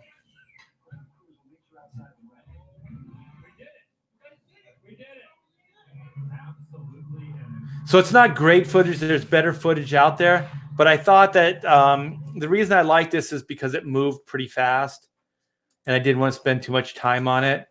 But that ride looks pretty sick. They have the Smuggler's Run right now, it's pretty fun. But this is like 3 rides in one, and it's fairly state-of-the-art. I've never seen anything like it before. So I think it's open now in Florida, but it's going to open in California, I think, in February. So I'm definitely going to go to that. Yeah, so Nine Numb is in it, and Salacious Crumb. When I heard that character's name, I was like, seriously, George? Salacious Crumb?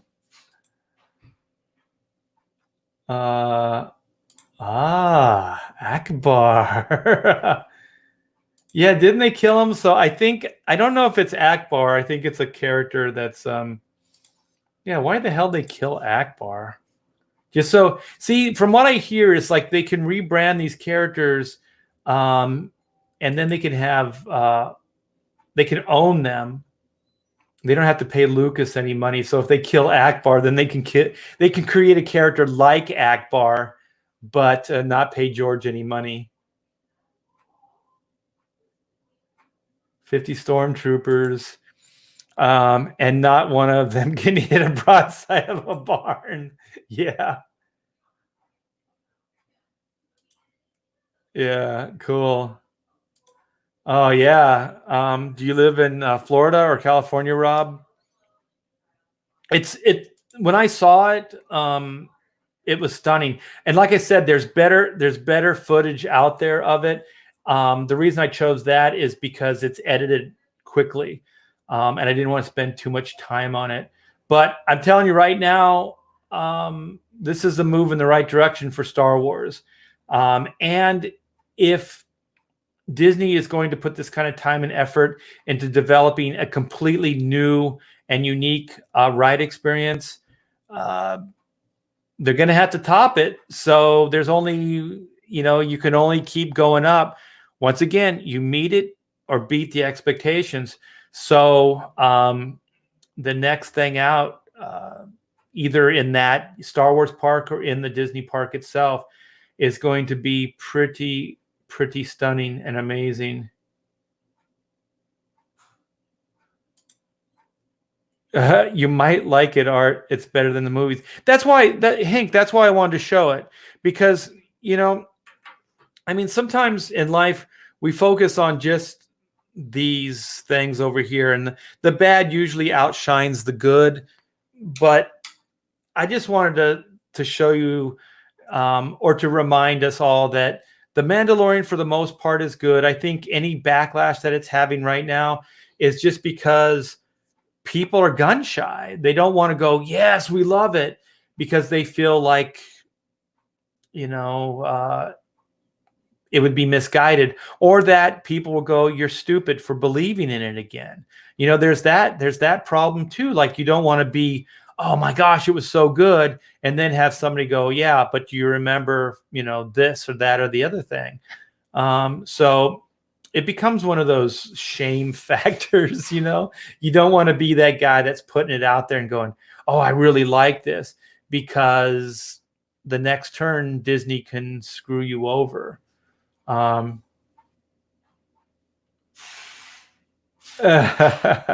Yeah, definitely. And then I think Rose Tico has a little cameo in the new film, but that was another misguided step. Freaking Disney. Yeah, but that attraction is undeniable, you guys. Undeniable. So we'll see if they're able to rebrand Star Wars. I think they're already, some of the talk about, like with Jon Favreau and some of these other people, that it sounds like thank you, King Crow. Thank you. And tweet it out, if you know people that like this kind of entertainment as well. Yeah, I think we're all hoping, but there are some good things that are happening as well. Yeah, picking out socks is more fun than these new movies. Yeah, I have to admit, though, Force Awakens sucked me in. I liked Force Awakens better than all three of the prequels, just to be completely honest. I thought it was unoriginal. I thought the Death Star was completely effed out. That shows no imagination or respect for your fan base. But other than that, I thought they got a lot of things right, and I was willing to go on the journey with them. But they showed pretty quickly after that they were going to screw us over. They need to give Favreau a longer series than just embrace the Hercules style of the show. Yeah, I kind of like those nomadic stories like Conan or what's the one, Mad Max kind of thing, where you just have a gray area character. He could be bad, he could be good. You never know what side he's going to end up on, and that you have an adventure of them going in a nomadic way, just going from town to town, place to place. So then they always get to interact with a different group of people, different nationalities, different, in this case, different races of aliens, things like that, even different worlds that he can go on, the Mandalorian can go on, things like that. So I think those ideas have a lot of potential, because there's a lot of places you can go with them. Because, like, if you have Batman, you kind of got to tell Gotham City stories, But this, with a character like that, they can go anywhere and they can interact with anybody, and that they can side for the greater good, or that they can be self-serving, or at the very least, they can be gray area, or they could do something incredibly bad, and self-serving, and then pay the price for it down the line. So I think those characters can be pretty interesting. I used to like reading the what is his name? Ron. Can't remember the Conan writer off the bat right now. But when I was younger, I liked reading those stories, and none of the films have done Conan justice. The books are really, really good. Yeah, a reluctant hero is another way, but I don't think these guys ever really reach hero status. I haven't watched The Mandalorian, but I took it as that he's really a gray. He's a hitman, right? Like he's already in a gray area. Yeah, Dread's not a nomadic character, but it seems that way because he goes to different sectors of the city, and I think that also there's the wasteland, or there's all these different places in the Dread universe that he goes into. So he seems nomadic, but he really is. He's a cop, that patrols the city. Unforgiven, yeah, like the good westerns, yeah. Gamblers, mercenaries, things like that. I don't know if you're saying reluctant hero is an anti-hero. A reluctant anti-hero hero. You're blowing my mind. Oh yeah, thank you. I knew it had like Ron or Robert or something. Yeah, Robert E. Howard. Yeah, and then there was Solomon Kane, which I dug as well. King Crow helped me out as well. Death Metal Hero. Thank you. Oh my gosh, man. The Bisley Dread. Yeah. Even, man, there's been some great talent. The Brian Boland stuff when I was young. I dug that. Yeah, Kung Fu, David Carradine, is the same kind of idea, but I think that Kung Fu is a good guy, right? I don't think he's a gray area, but he is nomadic. He is a guy that's going from town to town. And I think they did that with the Hulk TV series too, right? He was just kind of a guy on the run, but you always knew he was a hero. Wait, no. Hulk is a weird character because he kind of is a gray character, because the Hulk can do some bad things. The Battle of the Solomons. The Solomon battle. The epic battle has begun. Well, I think I got my Star Wars. I actually feel kind of therapeutic, like getting through some of this stuff, because it's been in my brain. And I'm glad you guys have fun with it as well. Just talking about, yes, great minds, always. I can never say this, but yes. Oh, wait, that's the wrong one. Yo Jimbo. I don't know how you say that. I know I'm not saying it right. But yeah, I know the concept.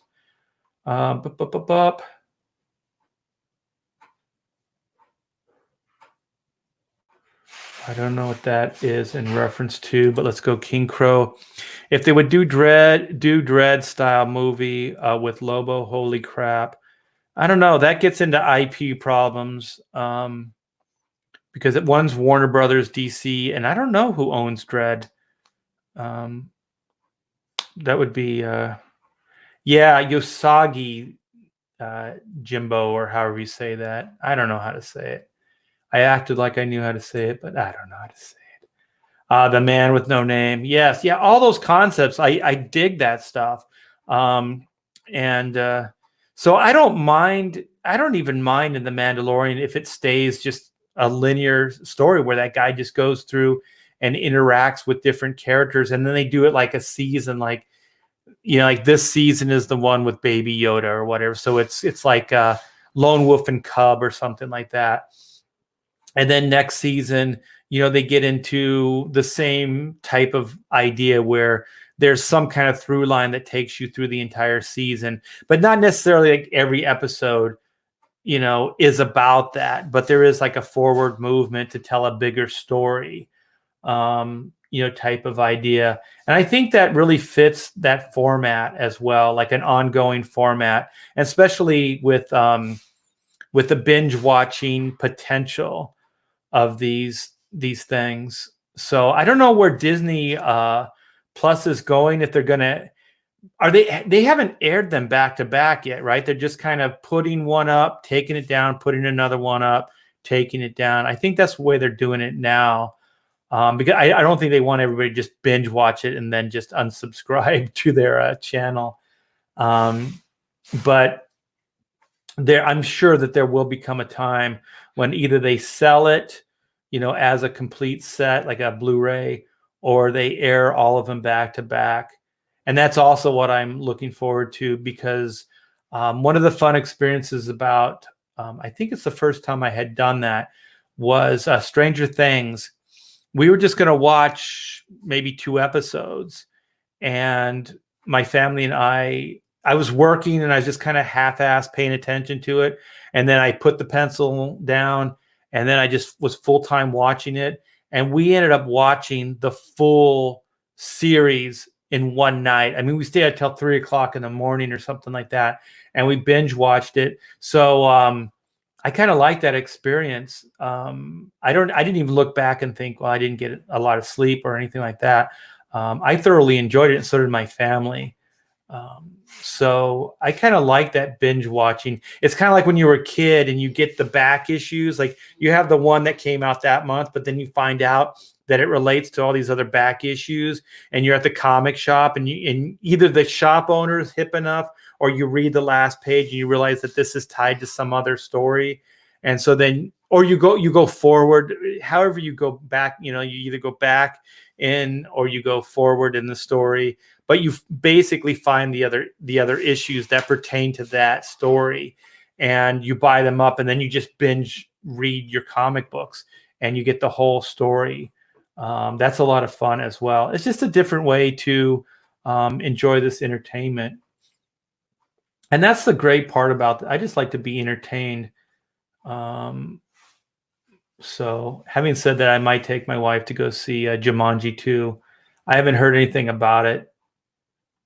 So, but we're not going to go see Star Wars.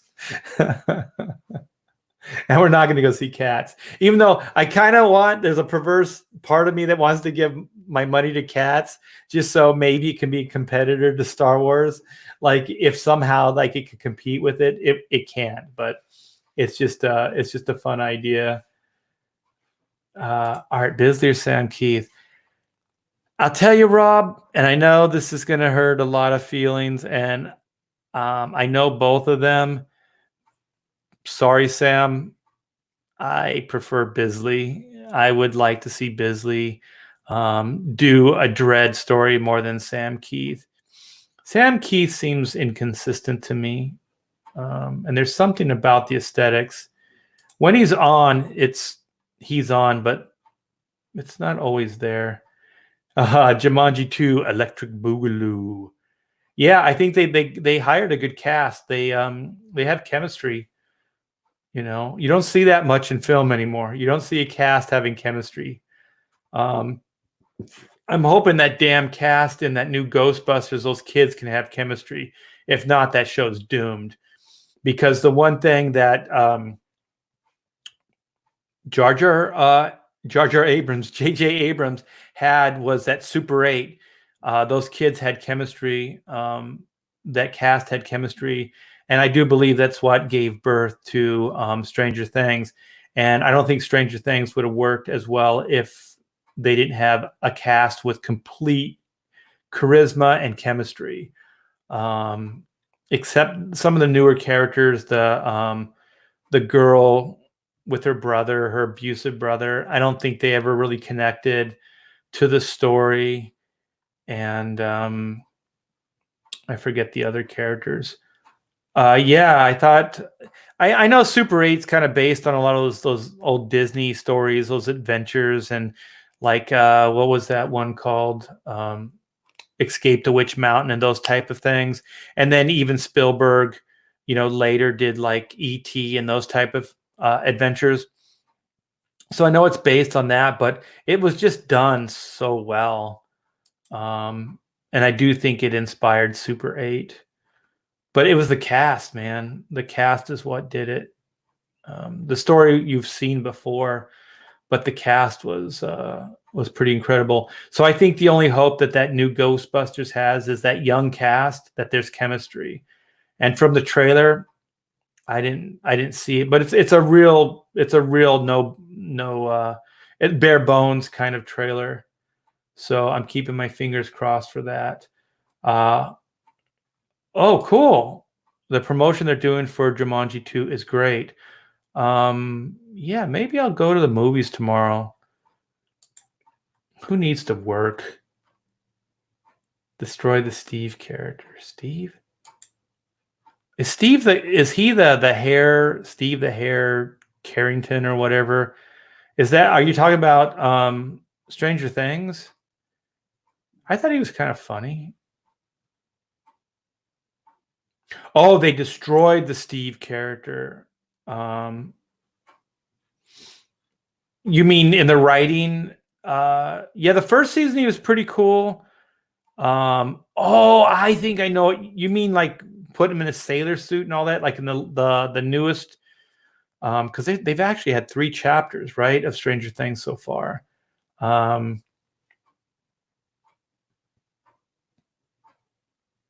Rob. Oh yeah. That guy, the guy that was he got possessed, and yeah, I just think he's a bad actor. I thought that guy was really bad. And then that bad hair, like wig. Oh my gosh. That thing looked rat infested. Like, where did they get that thing from?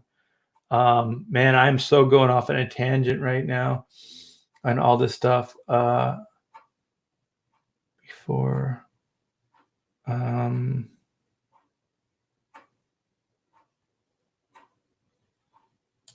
yeah, T2 was really good. Was the last great film, the last of the great films that I can remember that everyone liked so good. Yeah, I think yeah, there wasn't a division. There was pretty much universal love for it. Okay, I have to do a Slick Rick because I always have to. Slick Rick always has something cool to say. So Steve was cool in the beginning, then he turned into a wuss wuss. Yeah, they kind of the last season there was a little bit of overt girl power in the 3rd season. But it was kind of done in a way that it wasn't as bad or as obvious and noticeable as some of the other stuff that I've seen.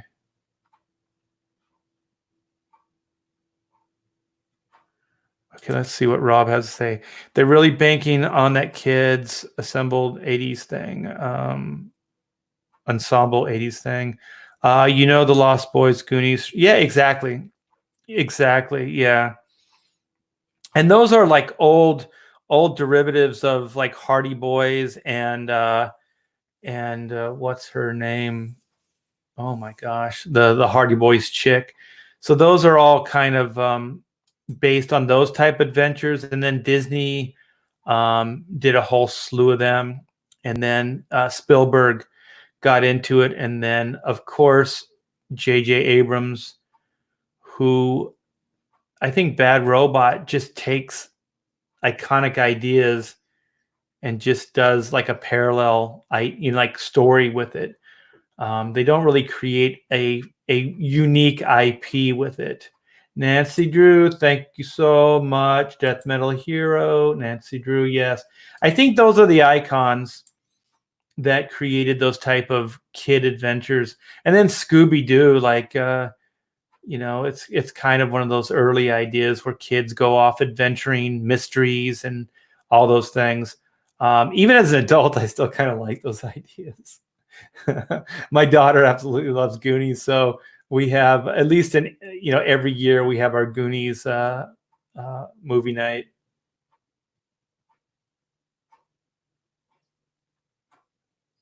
Okay, so Max says, "Hey Art, I'm bummed out because of Star Wars. Keep inventing new stuff." Yeah, man.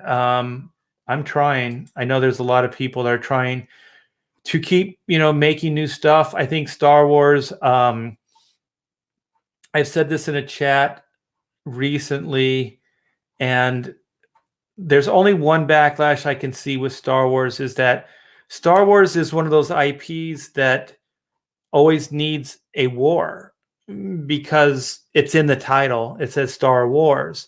So a lot of people overlook the war part, but there's a lot of different stories that you can tell with a war as a backdrop. But it's limited that the characters in the universe always has to exist with war being a backdrop.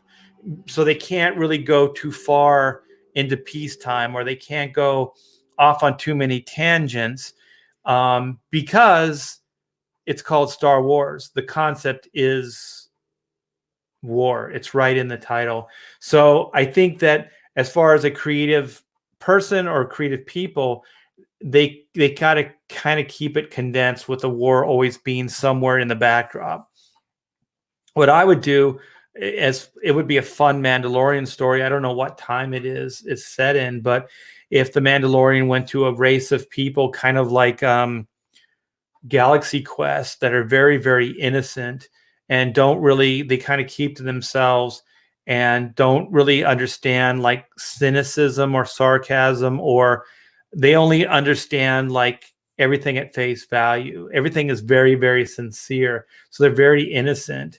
And that he goes in there as a retreat or something like that, or even crash lands there. And then the First Order or whatever the villain du jour is of that time kind of comes in and starts kind of wreaking havoc with those people. That could be a movie. That could even be a movie, like a Star Wars theatrical movie, or as a Mandalorian storyline. So there's stuff that you can do with the universe, but it always kind of you have to remind everybody that there's a war going on. And there's a lot of different ways you can do that because there's a lot of facets to war. There's profiteering. There's also manufacturing of weapons. There's slavery. One of the big things that the Nazis did with the Jews, the reason they demoralized them is they used them for slave labor. They were building, I think they even built a Coca-Cola plant. They built and operated a lot of stuff for the Germans in the Third Reich. So, you can even get into stuff like that. The next problem is that Star Wars is pretty much a black and white reality. There's not a lot of gray area in it. So it's really like those old Westerns where you have the hero in white and the villain in black. And so to keep the tone going and keeping the integrity of Star Wars, I don't think you can stray too far from that. It all depends on the characters as well, but it has to be fairly clear cut with good versus evil in a real straightforward, good, clean action adventure type of way. I think to keep the Star Wars, I think the themes and the just the feel of Star Wars, the unique feel of Star Wars, you have to do that, because if you don't, it just becomes a snarky, wartime adventure. And that's why I kind of liked what the hell was the one that was it was war backdrop where it was like a prequel, and oh my gosh, I'm blanking on it, where the girl was the daughter of the guy that helped build the Death Star. I forget the movie, but that movie I thought was one of the more successful like Star Wars, because the tone was different, but the characters were there weren't any real hopeful characters in that world. What is this? I just looked in your emails, and this is from Terry. He couldn't get in touch with you because he was banned from YouTube, but he wanted you to have this before you signed off. So I should read this? Yeah. Oh, okay, cool. I will read Terry Wilson's as soon as I finish this point. Thank you, Pamela. That was my lovely wife, Pamela. So, yeah, you have to be real careful with the tone of the story. And I thought that Rogue One, thank you, Death Metal Hero. I think it was fairly successful in that there weren't, all those characters were beat up and jaded, and they didn't even delve into like a like Star Wars, like the original 3 Star Wars kind of tone. It was very serious and very no nonsense. And I think it's because the characters were that. So it worked. And I thought it worked also because it really felt like a war. Like it felt more like a war film to me than a lot of the other Star Wars films. So Terry Type and Terry. All right. So here we go. Dear Art, sorry I can't put this in the chat because I got banned from YouTube. Hopefully you see this before you end the stream. Bill Whittle, is it Whittle? Thinks the Disney trilogy was designed to destroy the mythology, the region of Star Wars. I agree. This is way more concise than what I said, but I completely agree. It's a bit of a conspiracy theory, but I start looking at those when things don't make business sense. Yes, or they do make business sense.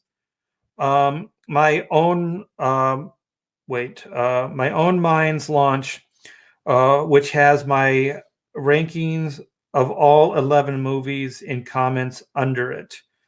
So he has different links, and he says, at the moment in the stream, I'm typing this. You're asking about the ticket company Fandango owns Rotten Tomatoes, and Disney owns Fandango. Thank you, Terry. Okay, when you're looking for conspiracy theories, that's 3 names that can connect. This is how conspiracy theories get formed. Yeah. I like conspiracy theories. I think they're fun. But I think if you always follow the money, then you can have your answers. You can get your answers. So thank you, Terry, for still listening. That was some serious dedication, man, and I appreciate it. So I am going to read Hank's, and then I'm going to probably bid you guys an adieu on this. It's starting to get a little cold and overcast. I think it's going to rain tomorrow, so that's going to be kind of cool. It seems getting the feel of a Star Wars movie is what the new sequels are missing, in my opinion. Except I thought Force Awakens, that's the thing I thought was the best aspect of Force Awakens. It felt to me like a Star Wars movie. Even the prequels, the George Lucas ones, didn't feel like Star Wars movies to me. Okay.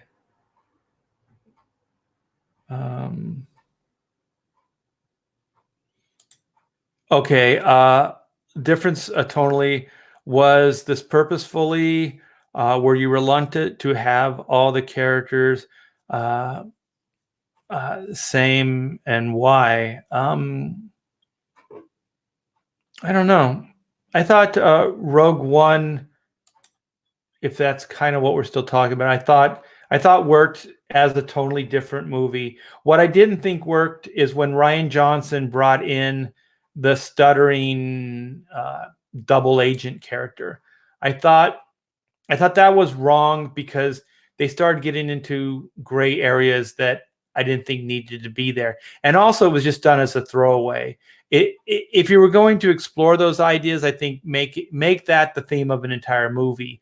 But the idea was that he said these guys are selling weapons to the First Order and the rebels. So the rebels are supporting bad people. Like this is some gray area bullshit.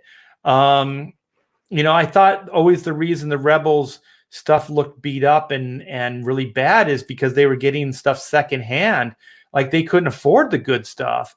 And in this, they're saying, oh, well, the same weapons manufacturers are selling to both sides. that's not Star Wars. That didn't seem like a Star Wars idea. And if so, I think you owe people more of an explanation than just that.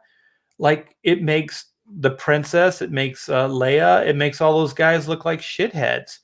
They're supplying, well, they're giving money to people that are horrible.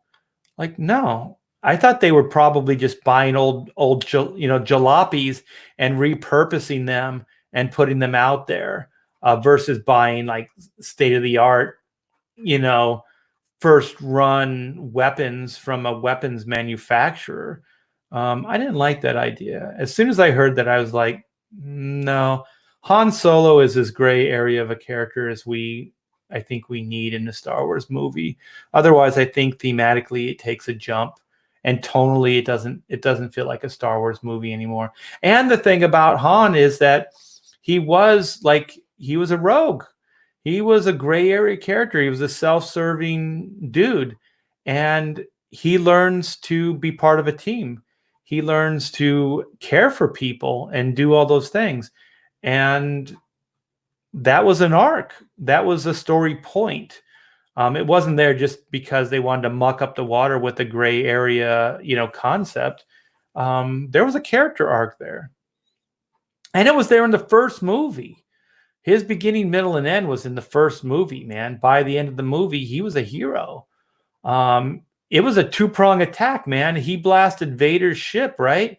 That had the kill, it was locked on to Luke's TIE fighter, and Han blew, Vader out, and then Luke was able to get the shot. So that's how you write these things, man. Everybody has to feel like they're doing something, different or unique, but all they're doing is mucking up the water. They're just mucking up the water, man. Oh, wait. Okay, so Rob says he's talking about chrono mechanics. This is something near and dear to my heart. So I will read the previous message. Okay, so I like difference tonally. Was it purposeful, reluctant characters? As far as chrono mechanics, I think they're not, I guess they're reluctant heroes in a way, but I don't even think they're aware that they really are heroes. They're just guys that do a job. So just like the guy that goes out and repairs your power lines or repairs your car or the freeway, sometimes those guys go out in the storm. Sometimes those guys, they actually put themselves in harm's way. Sometimes that stuff's pretty deadly to do and dangerous. And so that's kind of a chrono mechanic. So it's more of a thankless job, but I don't think they're reluctant heroes per se. I don't even think they think of themselves as heroes. We would reading their stories, but it would be no different than, knowing somebody that went out in the middle of a blizzard and plowed a mountain road at great peril to himself so that cars could get down the mountain, or whatever these things are. That's the way I look at the chrono mechanics characters. Yeah, I'm more in favor of practical, and not that I'm going to praise J.J. Abrams, but J.J. Abrams likes practical as well. Okay, so Rob, I really like the idea of blue-collar workers in epic Kirby-esque space environments, like in Chrono Mechanics, but how did the character of Doug come about? I see where you're going. He seems almost out of place visually. Yes, Doug would be completely, in this one story, he would be the reluctant hero. Yes. So I see where you're going, Rob. I'm sorry I wasn't able to pick up on that sooner, but thanks for clarifying that. Yeah. So Doug is the reluctant hero, and you're just going to have to read the story, because I'm not going to say if Doug steps up or not. I think when you read the story, you might find. Well, I'm not going to say anymore. I don't want to say anymore. Anything I say could could step on the concept or the story. Ike, differently tonal. What's this purpose? Were you reluctant to have all the characters to be the same? And why? Oh my gosh, this is almost too cryptic. I'm having a hard time. No, before that. Before that.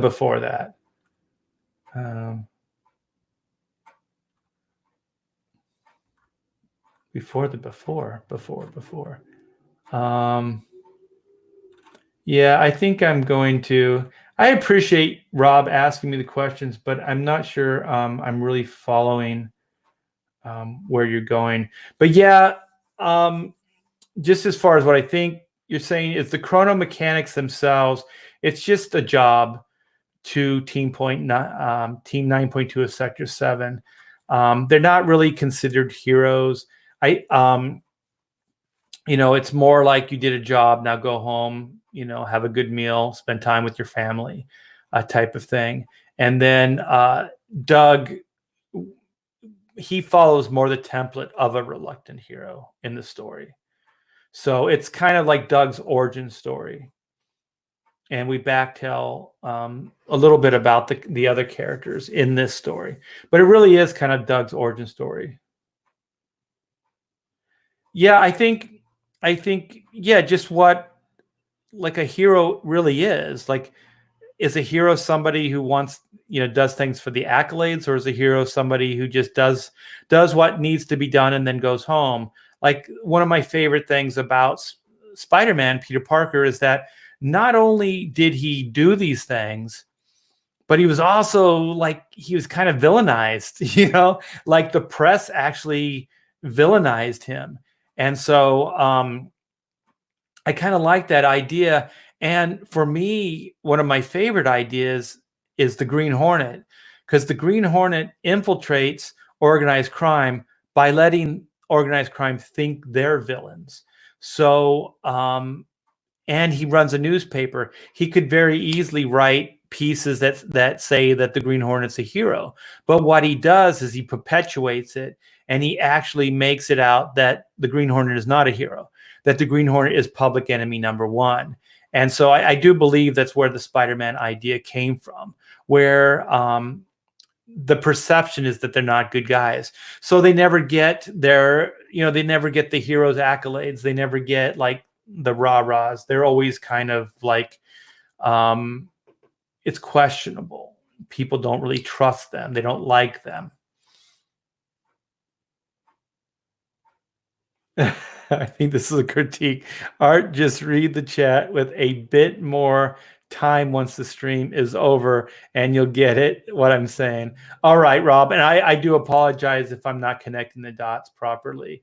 I'm kind of just cherry picking stuff from the chat and not necessarily following a narrative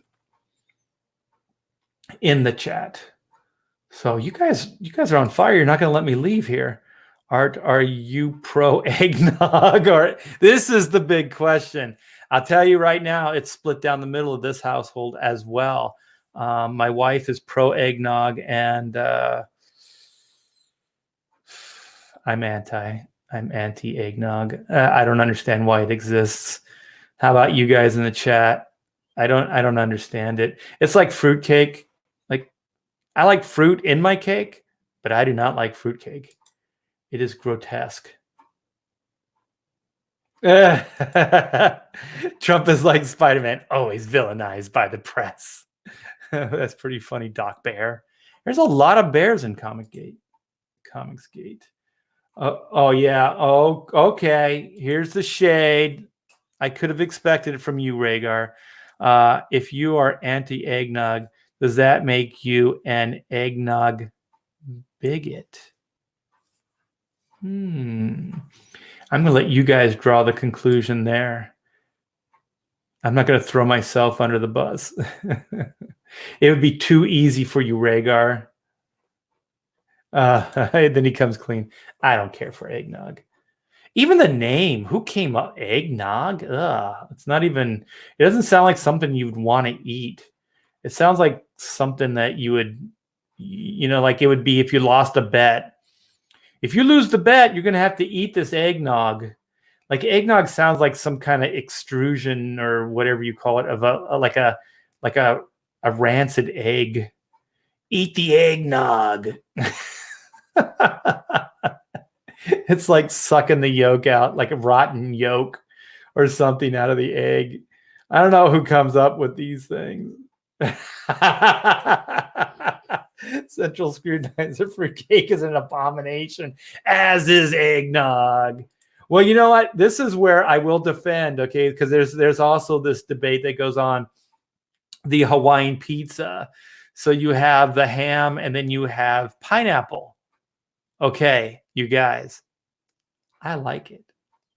I like pizza with ham and with pineapple on it.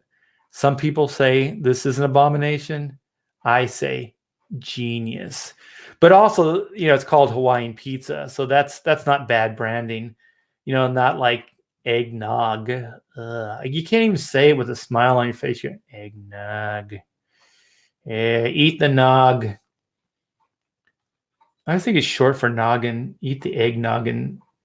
Hagen noggin das. Rhaegar, I think it's nog. Wait, what is this?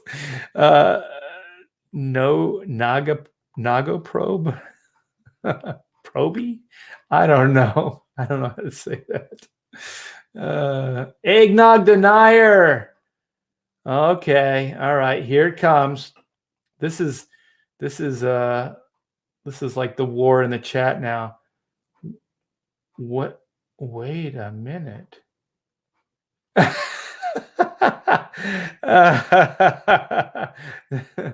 I'll deny it. I'll start denying my pineapple love.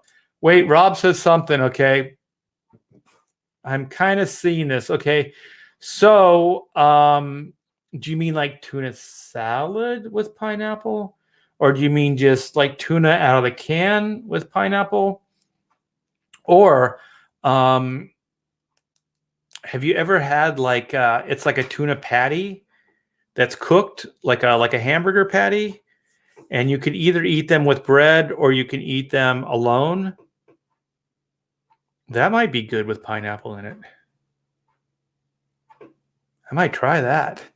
I don't know about raw pineapple with or pineapple with raw tuna though, like tuna right out of the can. I know it's cooked, in the can, but just out of the can. But if you've ever had tuna salad with like apples in it, not bad. Or grapes. My wife puts grapes in it. My wife just made the other day tuna salad with grapes. Delicious. So I don't in pizza.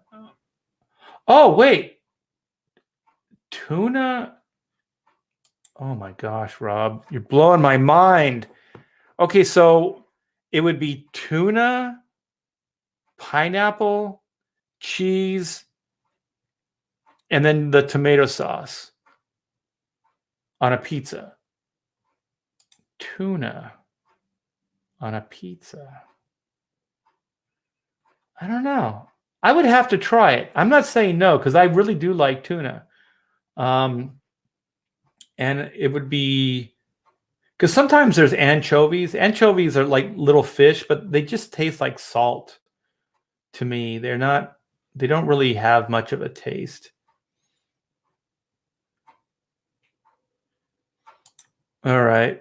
There are a lot of people that side with you. Make a Ponytron.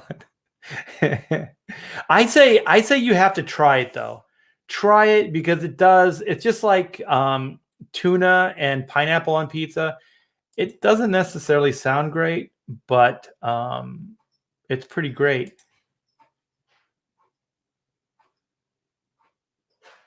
Ooh, and jalapenos.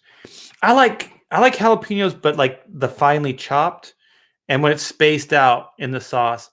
If they're the big pieces, I don't really care for that. So that could be cool because it's got a little bit of the ham is like kind of salty, and then you have the pineapple, which is sweet and juicy, And then you have the jalapeno, which would add a little bit of heat to it. It depends on how much jalapeno is on it. But I would definitely try that. That sounds good. Some people say pineapple can't go on pizza, but it's okay to be wrong. I agree. And I say try it, man. You might find out that you love it. I know Donald DeLay is anti. He is so anti. I think he's to the point of declaring war on pineapple on pizza. Okay, so Rob's back. He's describing this. Rob is going to sell us on this. Okay, my fave Pizza Hut creation. This is Pizza Hut? Canned tuna, pineapple. So I can never say that. I know what it is though. Chorizo, onions, and olives. This is Pizza Hut? This sounds pretty gourmet for Pizza Hut. I would try it, but where I'm anti is olives.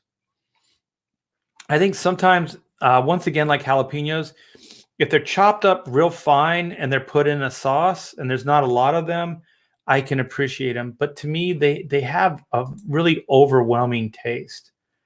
The taste is pretty overwhelming. So even though they're combined with other things, I can still always taste the olives. So I ate 9 chorizo pork patties. Okay. They were, well, it was 9, dude. That's 9 patties. I mean, how big is that? Like a hamburger patty size? That's a lot of food, dude.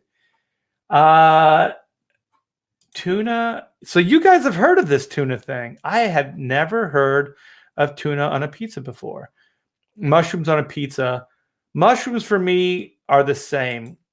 Mushrooms sparingly on things can be good. Otherwise, to me, they have an overwhelming taste. And that overwhelming taste is usually like they taste like dirt. What are the ones that are in Japanese food or Chinese food? The ones with the big stems on them. I like those. Those have flavor to them. Man, we're really talking about food here. I like pineapples and pizza. Unsubbed. What?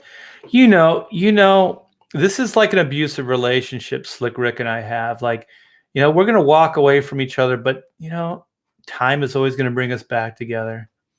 It's always just going to reunite us because it feels so good.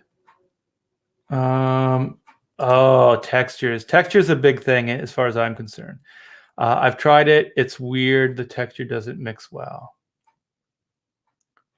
I don't know. Like for me, I think because the pineapple cooks in the pizza, so it's warm like the pizza is.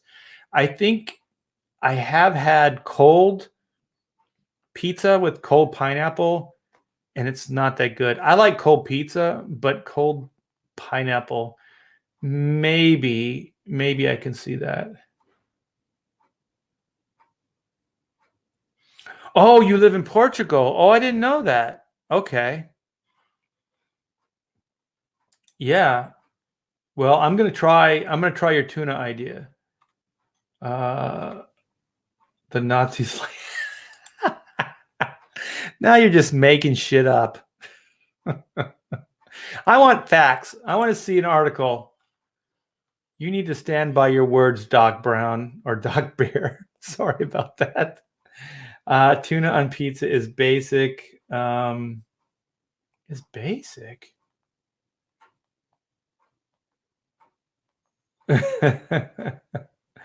Wait. What is this? If you put sardines on or tuna on pizza, I will kill. What? Yeah, you had to go there, didn't you? If you eat tuna while I'm eating pizza, I might throw you out of the room. Oh, by the way, I tweeted Durakan the color work you did over that Rogue Savage Land piece. I was going to talk about it last night on the Pontificator show, but things being what they were, it didn't happen. But the colors came out really nice. And if you go to my Twitter, you guys, you can see Durakan's work. I think he posted it up on his Twitter as well. So eat it hot. Don't do it. I think that the pineapple does lose some charm when it's cold. All right. Okay. Jeez. What do you have against tuna, man? Tuna is one of the best fish. Swordfish, shark, tuna, salmon. Those are good fish. Good fish. All right, you guys. Well, thank you so much. It's actually getting dark in here. And thanks for hanging out. Thanks for letting me vent a little bit about Star Wars. You know, pros and cons, goods and bad. I think that it's not all one thing, but we can hold on to The Mandalorian. Hopefully that keeps going strong. So as Star Wars fans, we can hold on to that. And then maybe they can build off of that, hopefully. And then the rise of the Resistance, the Disney attraction, it's phenomenal. I can't wait to go on that thing. Everything I've seen so far has blown me away. And if you guys have a chance, check out some YouTube videos. There's way better footage than the one I showed you. Like I said, the one I showed you was it was edited so it was faster. But there's some pretty detailed stuff out there. All right, Durakan. Jeez Louise, man, I got to get out of here. You're tormenting me with the tuna. All right, you guys. So thanks again, man. You have a wonderful weekend, and I'll see you soon on YouTube. And please, please, if you haven't given a thumbs up, please give a thumbs up. If you know anybody that likes this kind of content, please turn them on to the channel. I had built up pretty good over the last week as far as subs and things like that, but algorithms and things being what they are, they can go up as quickly as they go down. So the only reason I care is because I want to try to reach as many people as possible so I can get the word out about all the stuff we're doing at CG, all the projects, and also self-serving my own projects. So thanks again, you guys, and have a great weekend. Talk to you soon.